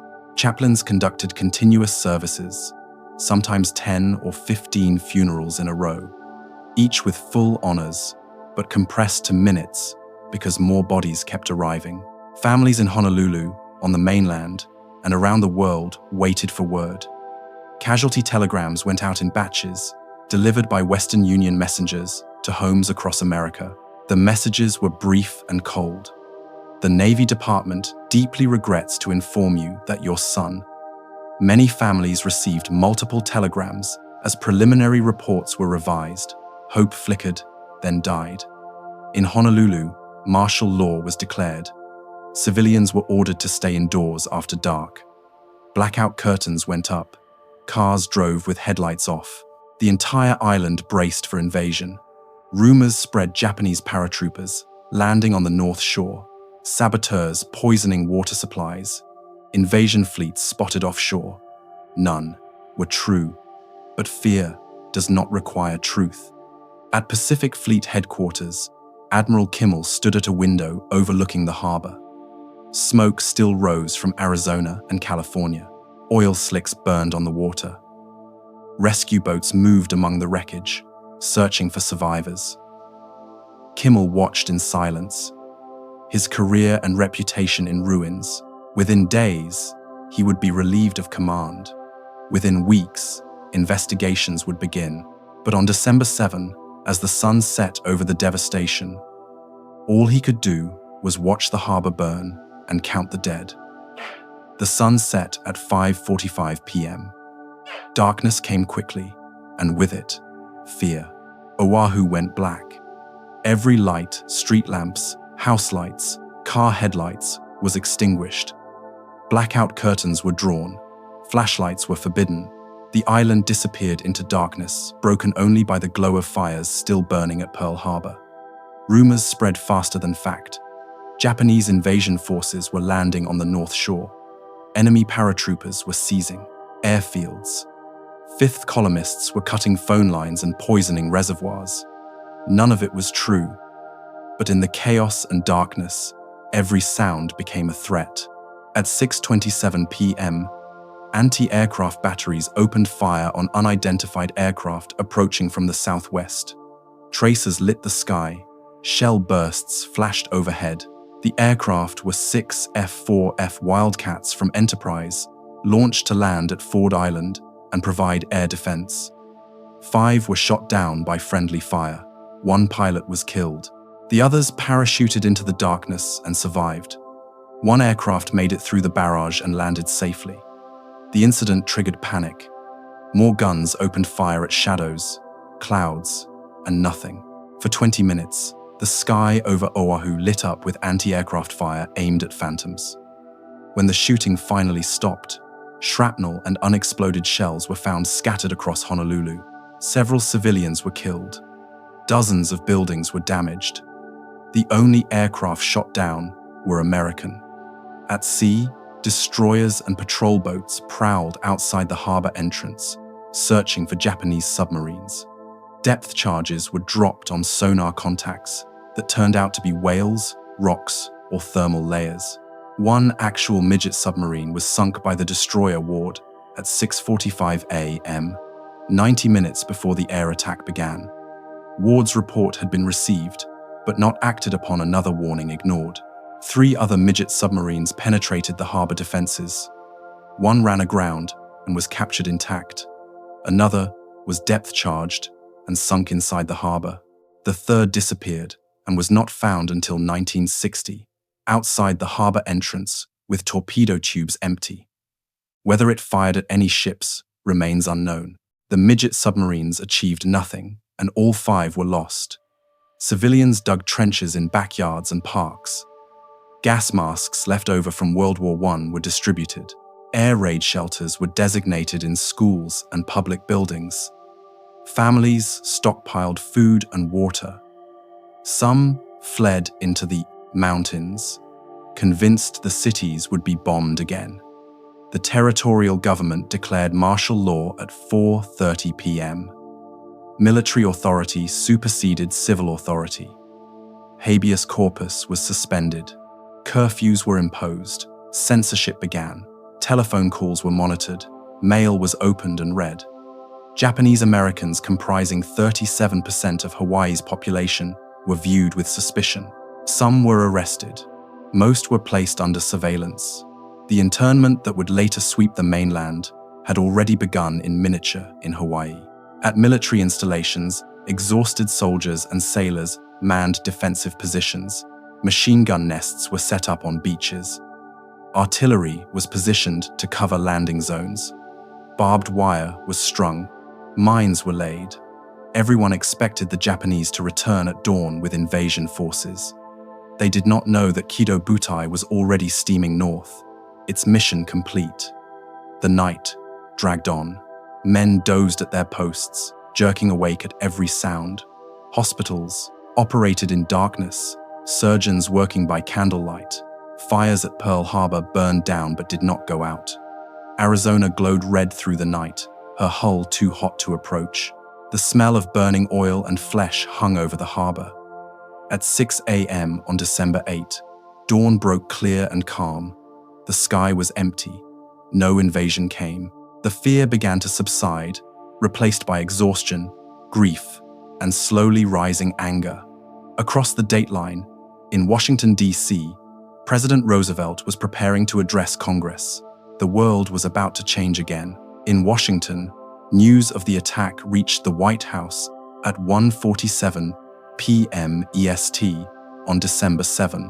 While the attack was still underway, President Roosevelt was meeting with advisor Harry Hopkins when Secretary of the Navy Frank Knox called with the first fragmentary reports. Roosevelt listened, asked a few terse questions, and began dictating orders. By evening, the cabinet had assembled in emergency session. Reports from Hawaii were sporadic and confused. The scale of the disaster was not yet clear, but enough was known to understand that this was catastrophic. The Pacific Fleet had been crippled. Hundreds, perhaps thousands, were dead, and America's strategic position in the Pacific had collapsed in a single morning. Roosevelt drafted a message to Congress that evening.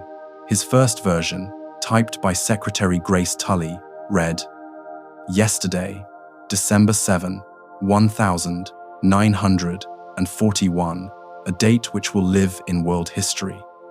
The United States was simultaneously and deliberately attacked by naval and air forces of the Fixabouders, Empire of Japan." Roosevelt edited the text by hand. He crossed out world history and wrote above it in pencil, infamy.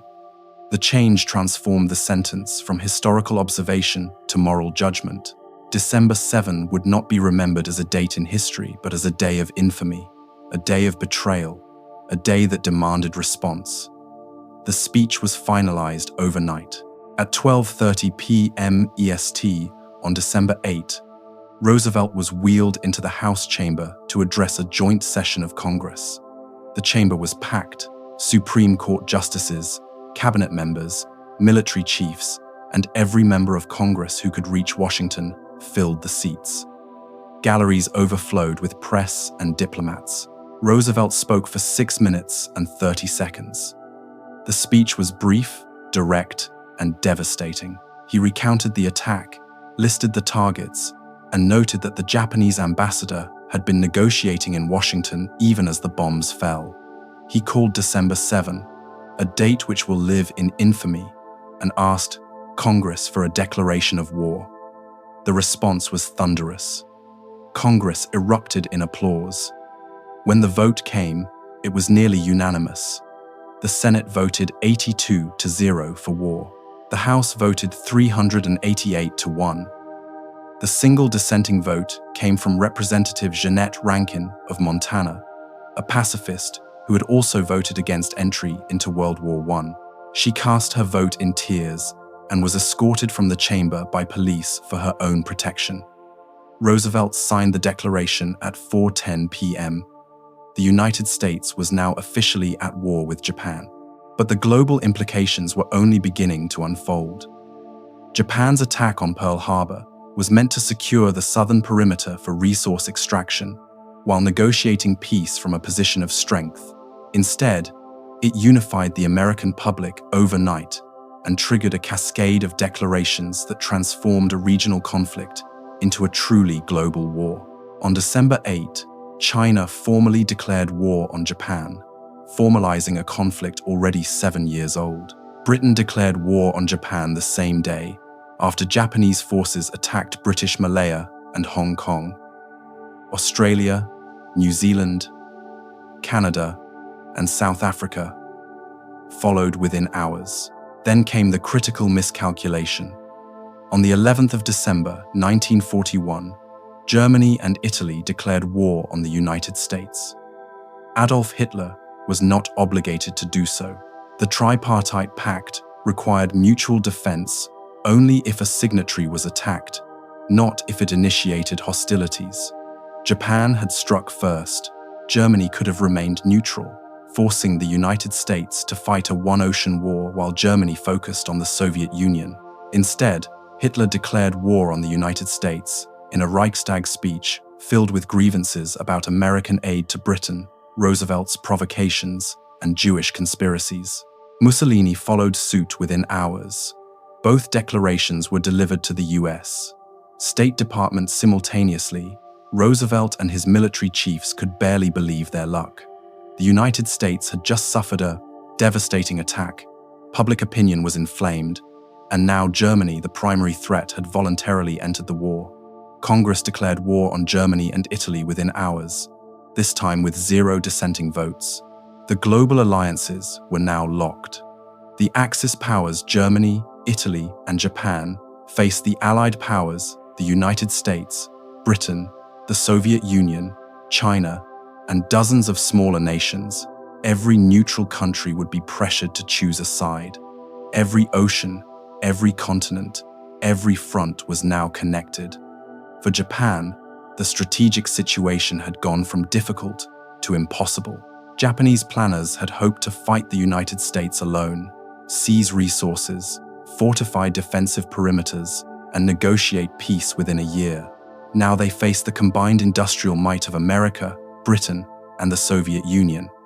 Once Germany was defeated, the war they started at Pearl Harbor would not end until Japanese cities were burning and millions were dead. The pieces were in place. The war was global. And the first question the American public demanded answered was, how did this happen? On the 16th of December 1941, 9 days after the attack, Admiral Husband Kimmel and General Walter Short were relieved of command. Both men were ordered to revert to their permanent ranks and await investigation. Their careers were over. The question was whether they would face court-martial. President Roosevelt appointed a commission to investigate the attack.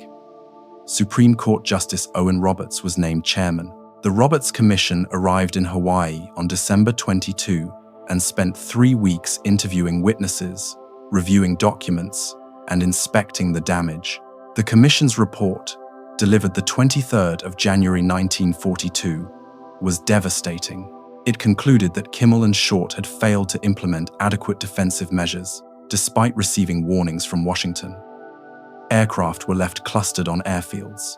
Ammunition was stored in locked bunkers. Long-range reconnaissance patrols were not maintained. The radar contact at 7:02 a.m. was dismissed.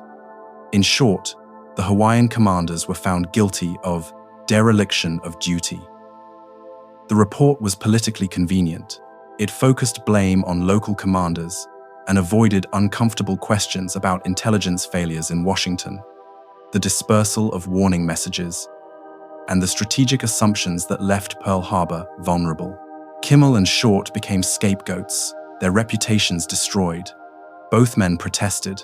They argued, correctly, that warnings from Washington were vague and contradictory. They noted that intelligence about Japanese intentions was fragmentary and focused on Southeast Asia, not Hawaii. They pointed out that defense budgets were inadequate, equipment was obsolete, and personnel were undertrained. None of it mattered. The public needed villains, and Kimmel and Short were chosen. Later investigations, 8 in total over the following decades, reached more nuanced conclusions. The attack succeeded due to systemic failures, poor inter-service coordination, rigid peacetime thinking, underestimation of Japanese capabilities, and fractured intelligence distribution. Blame was widespread, extending from Hawaii to Washington to the fundamental assumptions of American strategic planning. In 1995, and again in 1999, the U.S. Senate passed resolutions exonerating Kimmel and Short, acknowledging that they lacked critical intelligence and were made scapegoats. Both men had died decades earlier, Kimmel in 1968 and Short in 1949, still bitter about their treatment. But in January 1942, with the nation reeling and demanding answers, the Roberts Commission provided a simple narrative. 2 commanders failed to prepare, and Pearl Harbor paid the price. It was incomplete, unfair, and politically necessary. And while the blame was being assigned, the work of recovery and revenge was already underway. Salvage operations began before the fires were fully extinguished. Navy divers descended into the oily water around capsized and sunken ships, cutting through steel, searching for survivors, mapping damage. The work was dangerous, exhausting, and heartbreaking. California was the first priority. Sunk in shallow water with her superstructure above the surface, she could be dewatered, patched, and refloated. Salvage crews worked around the clock. Cofferdams were built around hull breaches. Pumps were installed. Slowly, compartment by compartment, water was expelled. On the 24th of March, 1942, California was refloated. She was towed to dry dock, repaired, and sailed to Puget Sound Naval Shipyard for complete reconstruction. She returned to combat in 1944 and bombarded Japanese positions at Saipan, Guam, and the Philippines. West Virginia followed a similar path. Torpedoed 7 times and resting on the bottom, she required extensive patching before pumps could work. Divers sealed hull breaches with concrete patches and steel plates. The interior was dewatered section by section. On May 17, 1942, West Virginia was raised. Reconstruction took 2 years. She rejoined the fleet in 1944 and participated in the Battle of Leyte Gulf, where she helped sink the Japanese battleship Yamashiro Poetic Vengeance for Pearl Harbor. Oklahoma was a harder case.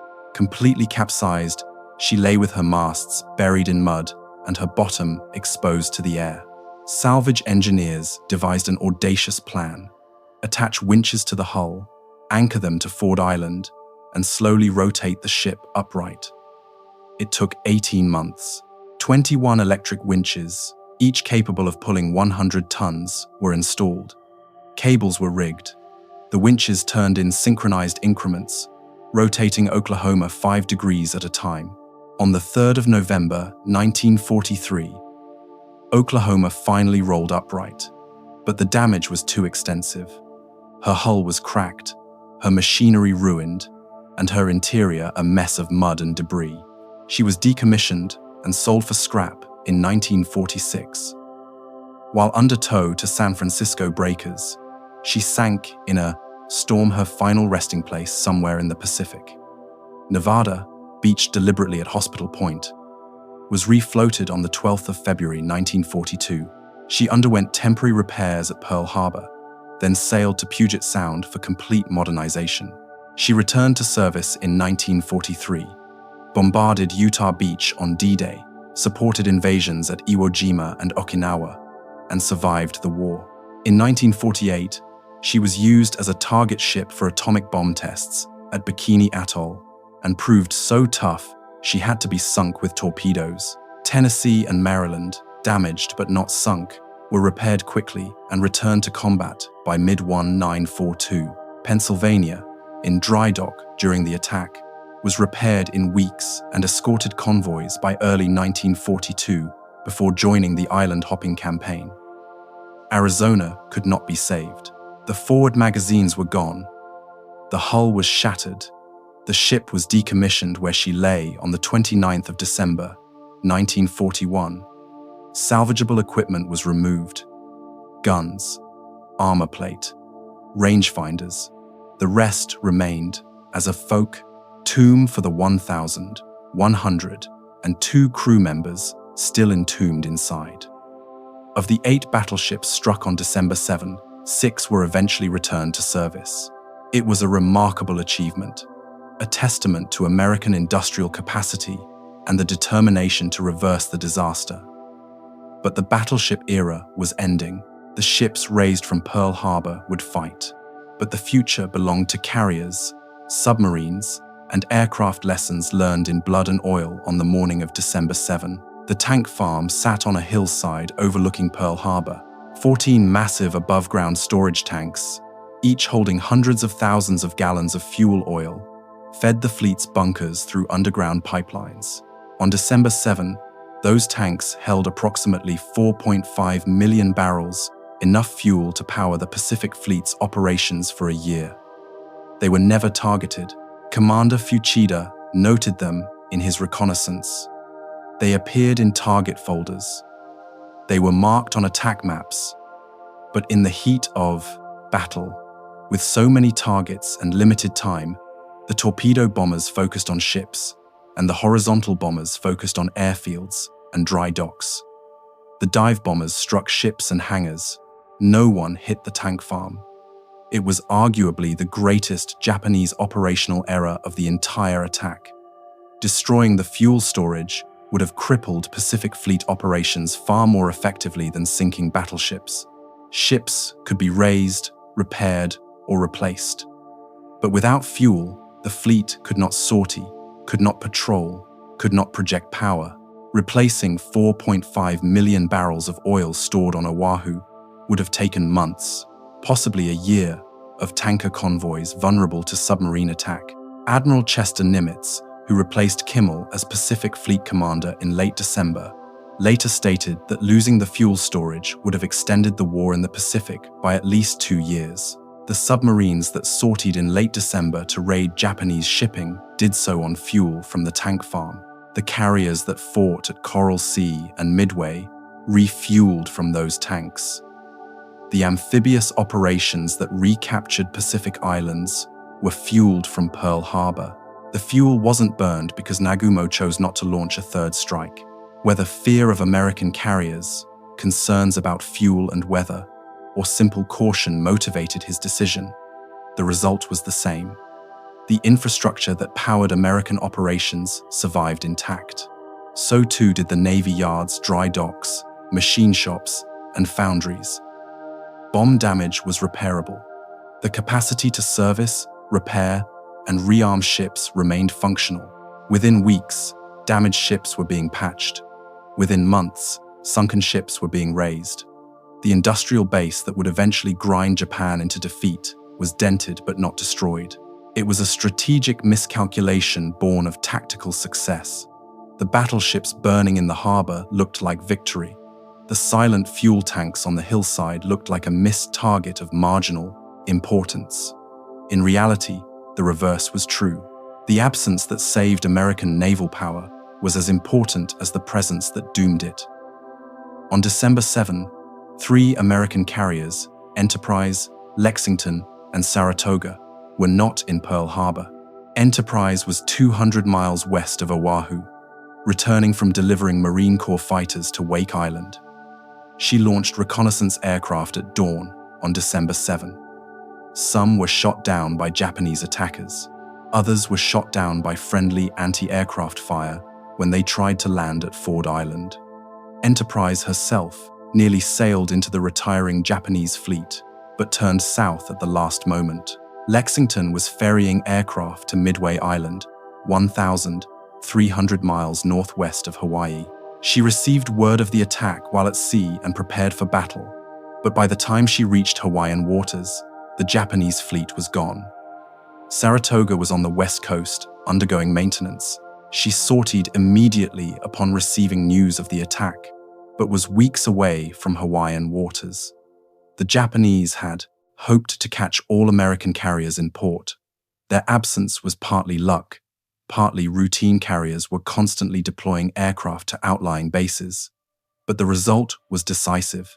American carrier power survived Pearl Harbor intact. Within weeks, the carriers began striking back.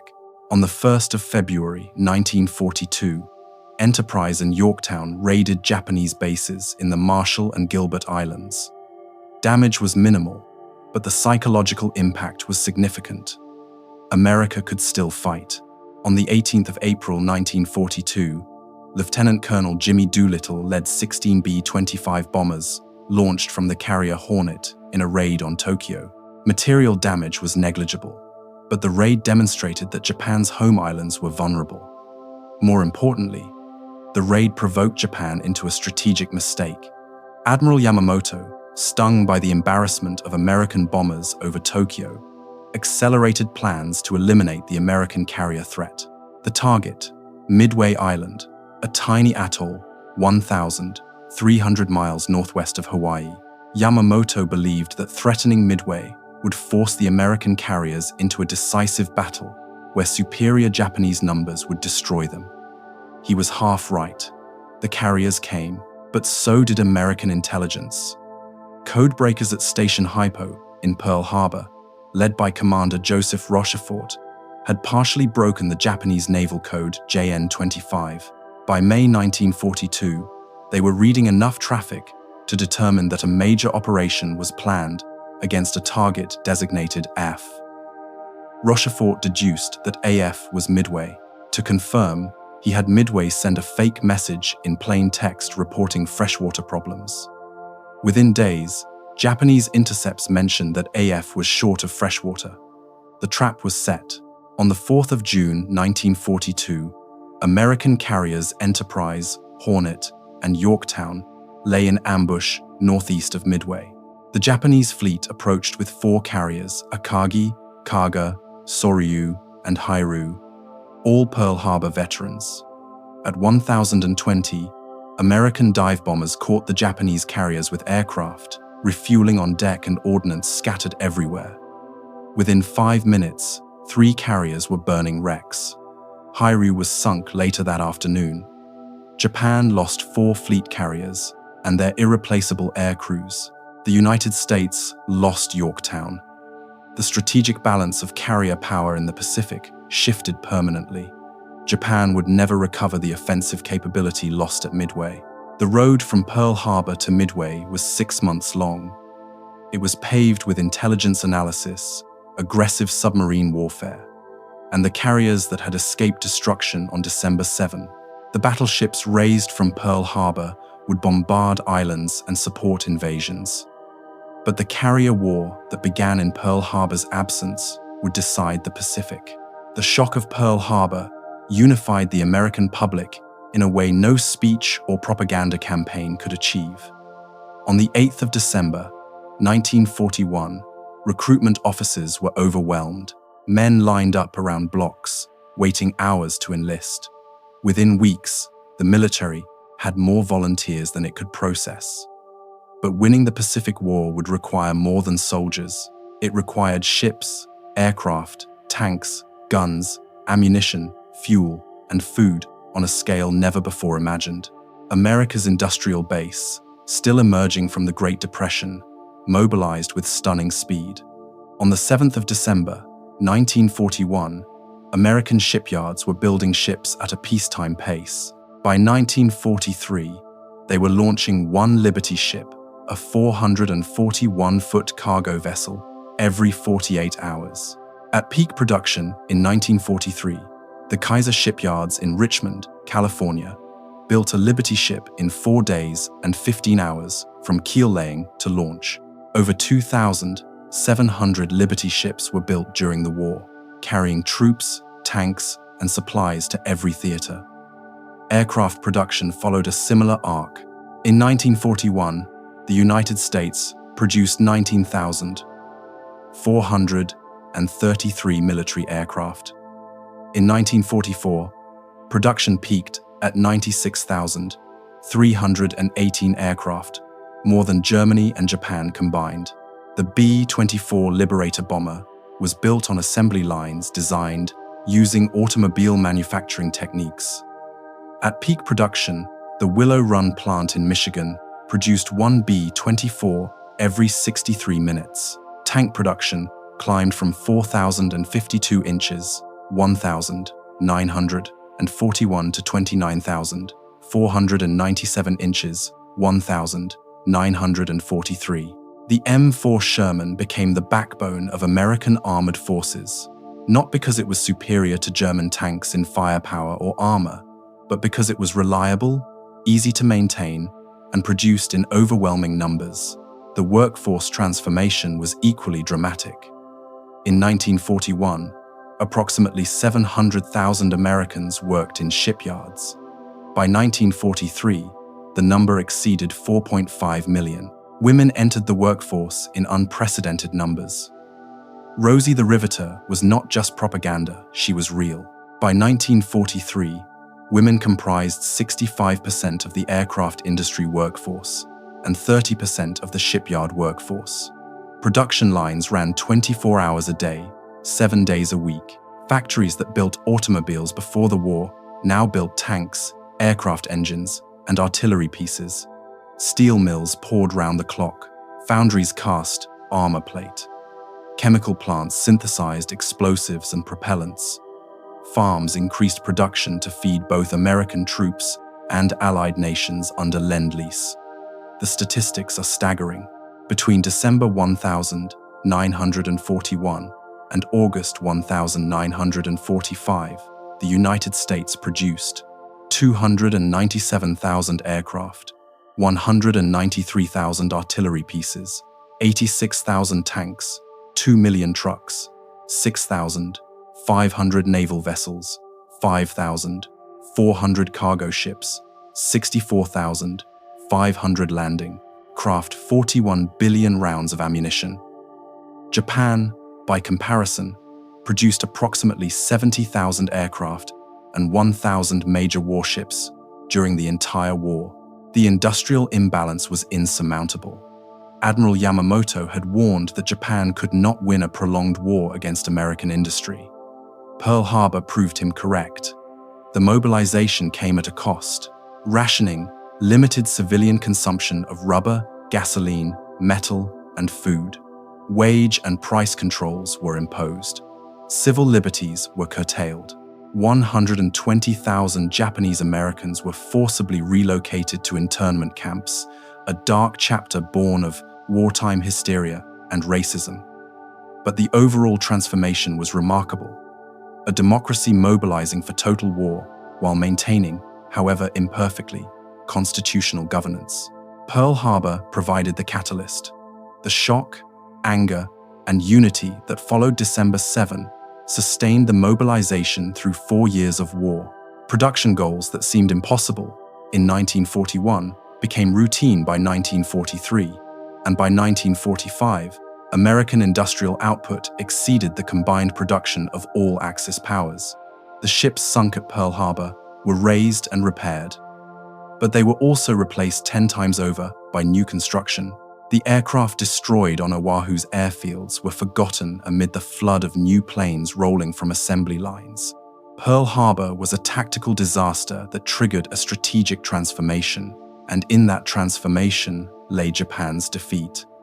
The 6 carriers that struck Pearl Harbor represented the pinnacle of Japanese naval aviation. Akagi and Kaga had been converted from battleship and battlecruiser hulls in the 1,920 seconds. Soryu and Hiryu were built as fleet carriers in the 1,930 seconds. Shokaku and Zuikaku were the newest and most capable, commissioned in 1941, just months before Pearl Harbor. Together, they carried the most experienced and skilled naval aviators in the world.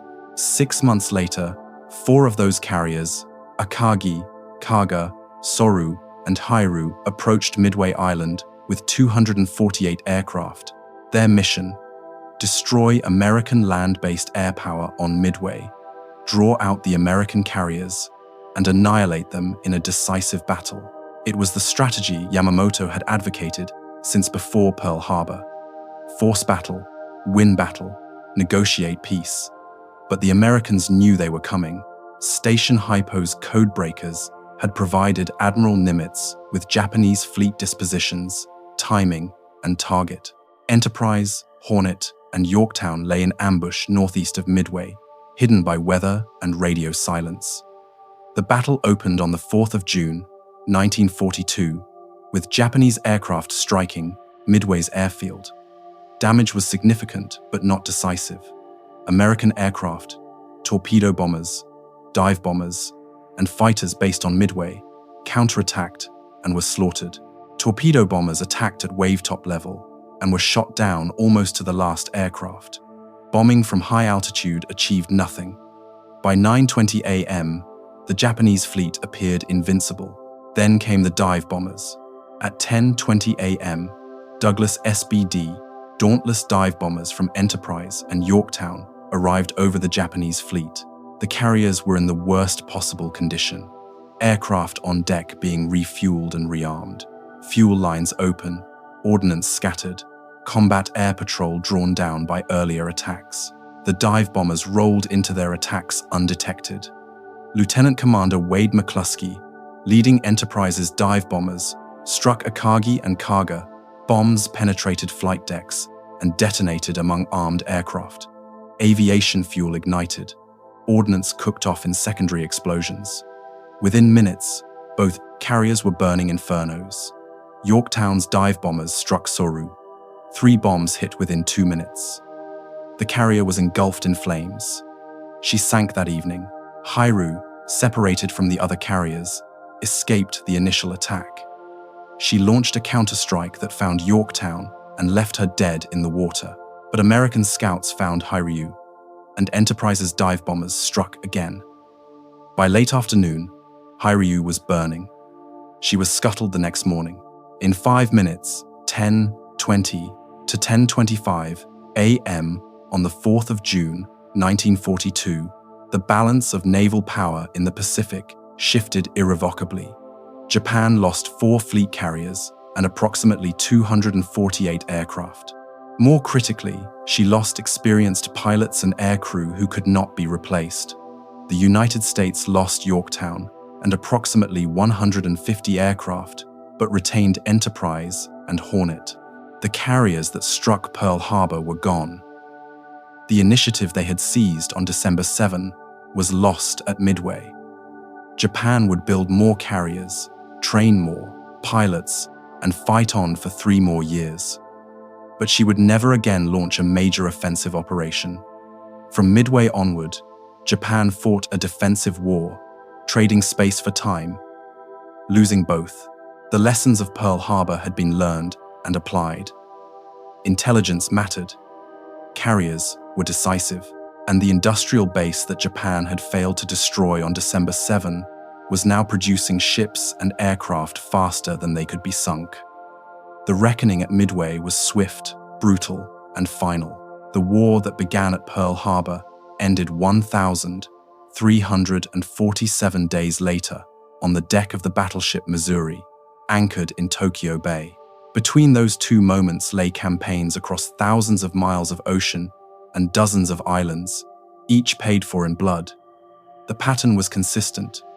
American submarines strangled Japanese shipping. Carriers provided air superiority. Marines and Army infantry seized islands. Engineers built airfields. Bombers advanced closer to the Japanese home islands. The strategy island, hopping bypassed heavily defended positions and seized key strategic points, cutting off Japanese garrisons and leaving them to wither without resupply.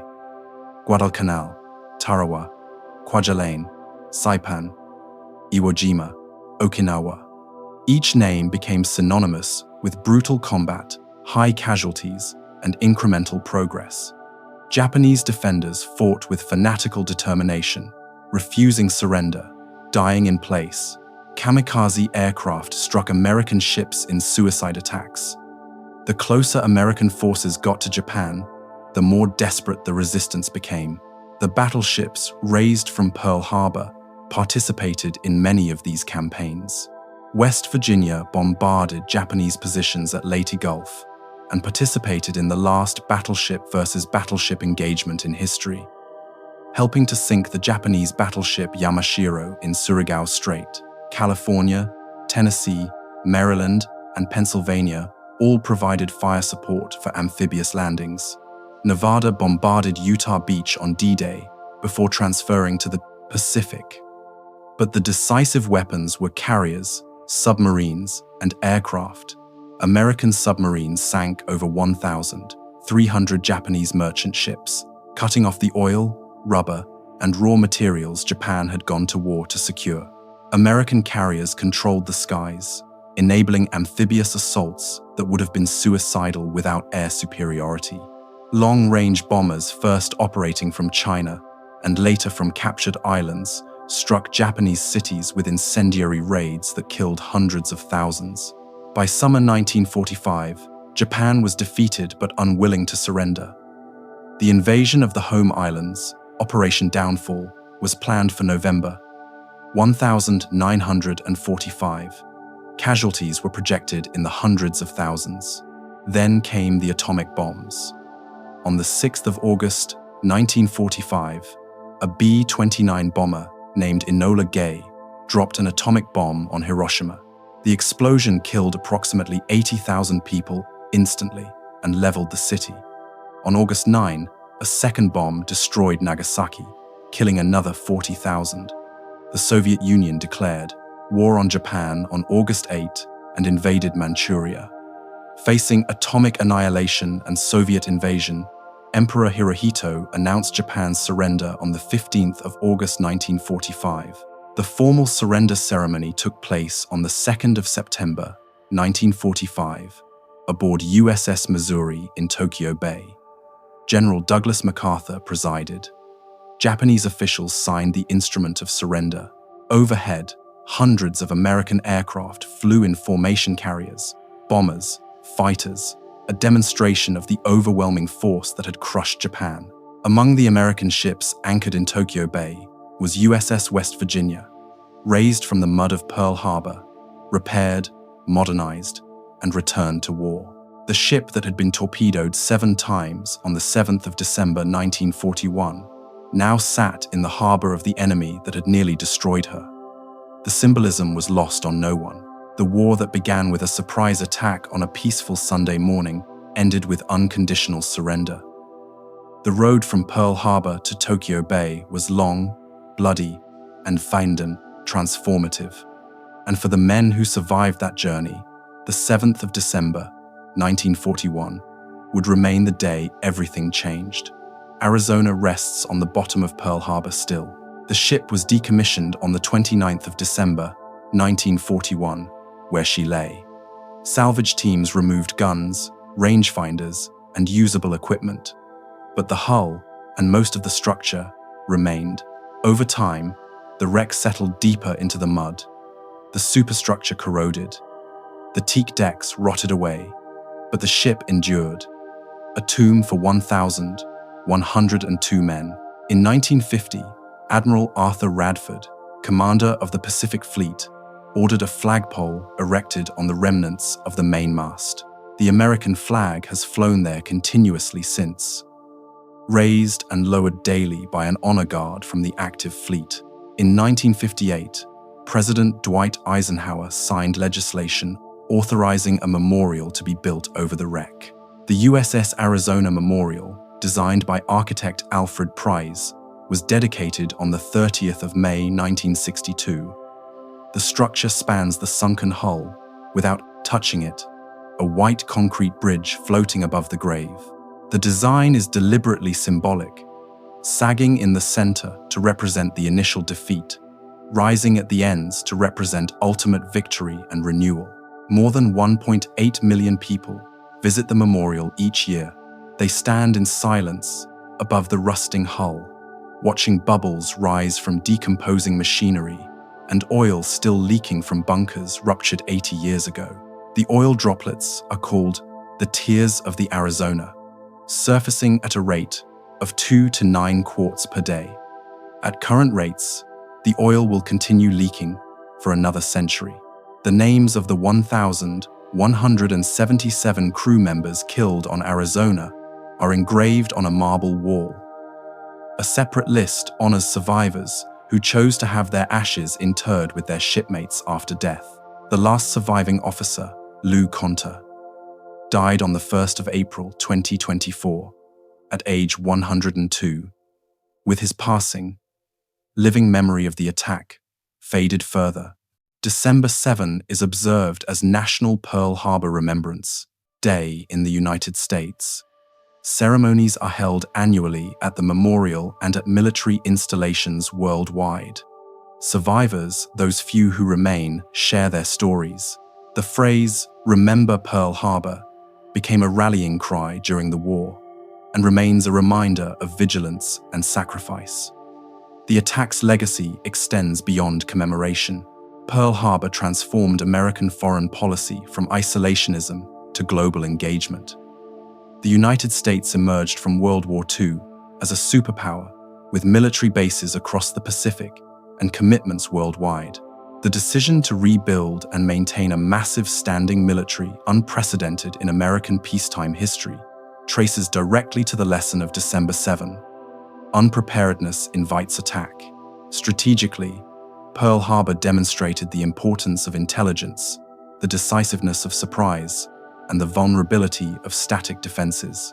These lessons shaped Cold War planning, modern intelligence agencies, and contemporary military doctrine. The attack also illustrated the limits of tactical success without strategic vision. Japan achieved tactical surprise, but failed to destroy the infrastructure needed for American recovery or account for American industrial capacity. Technologically, Pearl Harbor marked the ascendance of carrier aviation and the decline of battleship-centric naval warfare.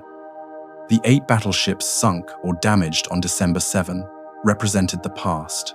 The carriers that escaped and the hundreds built afterward represented the future. Morally, Pearl Harbor remains contested ground. For Americans, it is a day of infamy, an unprovoked attack, and a justification for total war. For some Japanese historians, it was a desperate gamble forced by economic strangulation and Western imperialism. For Hawaiian natives, it marked the transformation of their islands into a permanent military garrison. Each perspective contains truth. Each is incomplete. What remains certain is that the morning of the 7th of December, 1941, divided history. The world that woke that Sunday was fundamentally different from the one that went to sleep that night. Empires rose and fell. Millions died. Technologies that seemed fantastic became commonplace. And the century that followed was shaped by decisions made, actions taken, and warnings ignored on that single morning in Hawaii. The harbor itself has moved on. Pearl Harbor Naval Base remains one of the most important American installations in the Pacific. Modern warships, destroyers, submarines, carriers pass the Arizona Memorial daily, sailors rendering honors as they go by. The oil still seeps, the flag still flies, and beneath the water, in darkness and silence, Arizona waits, a monument to the cost of the war that began the day she died. The attack on Pearl Harbor lasted 1 hour and 54 minutes. The recovery took 4 years. The consequences endure still. It was a morning of fire and chaos that transformed into a crucible of national will, industrial might, and strategic adaptation. The ships were raised, the dead were mourned, and the war that began in surprise and shock ended in overwhelming victory built on the very strengths Japan had failed to destroy. American resilience, industrial capacity, and the resolve of a democracy mobilized for total war. The echoes of that Sunday morning fade with each passing year, but the lessons remain. Vigilance is not optional, preparation is not paranoia, and the price of freedom, as those who died in Pearl Harbor knew, is eternal. Thank you for watching World War II's Secret Archives. If this journey through the past moved you, please like, share, and subscribe to help keep these memories alive. Until next time, remember the cost of peace and the courage that preserved it.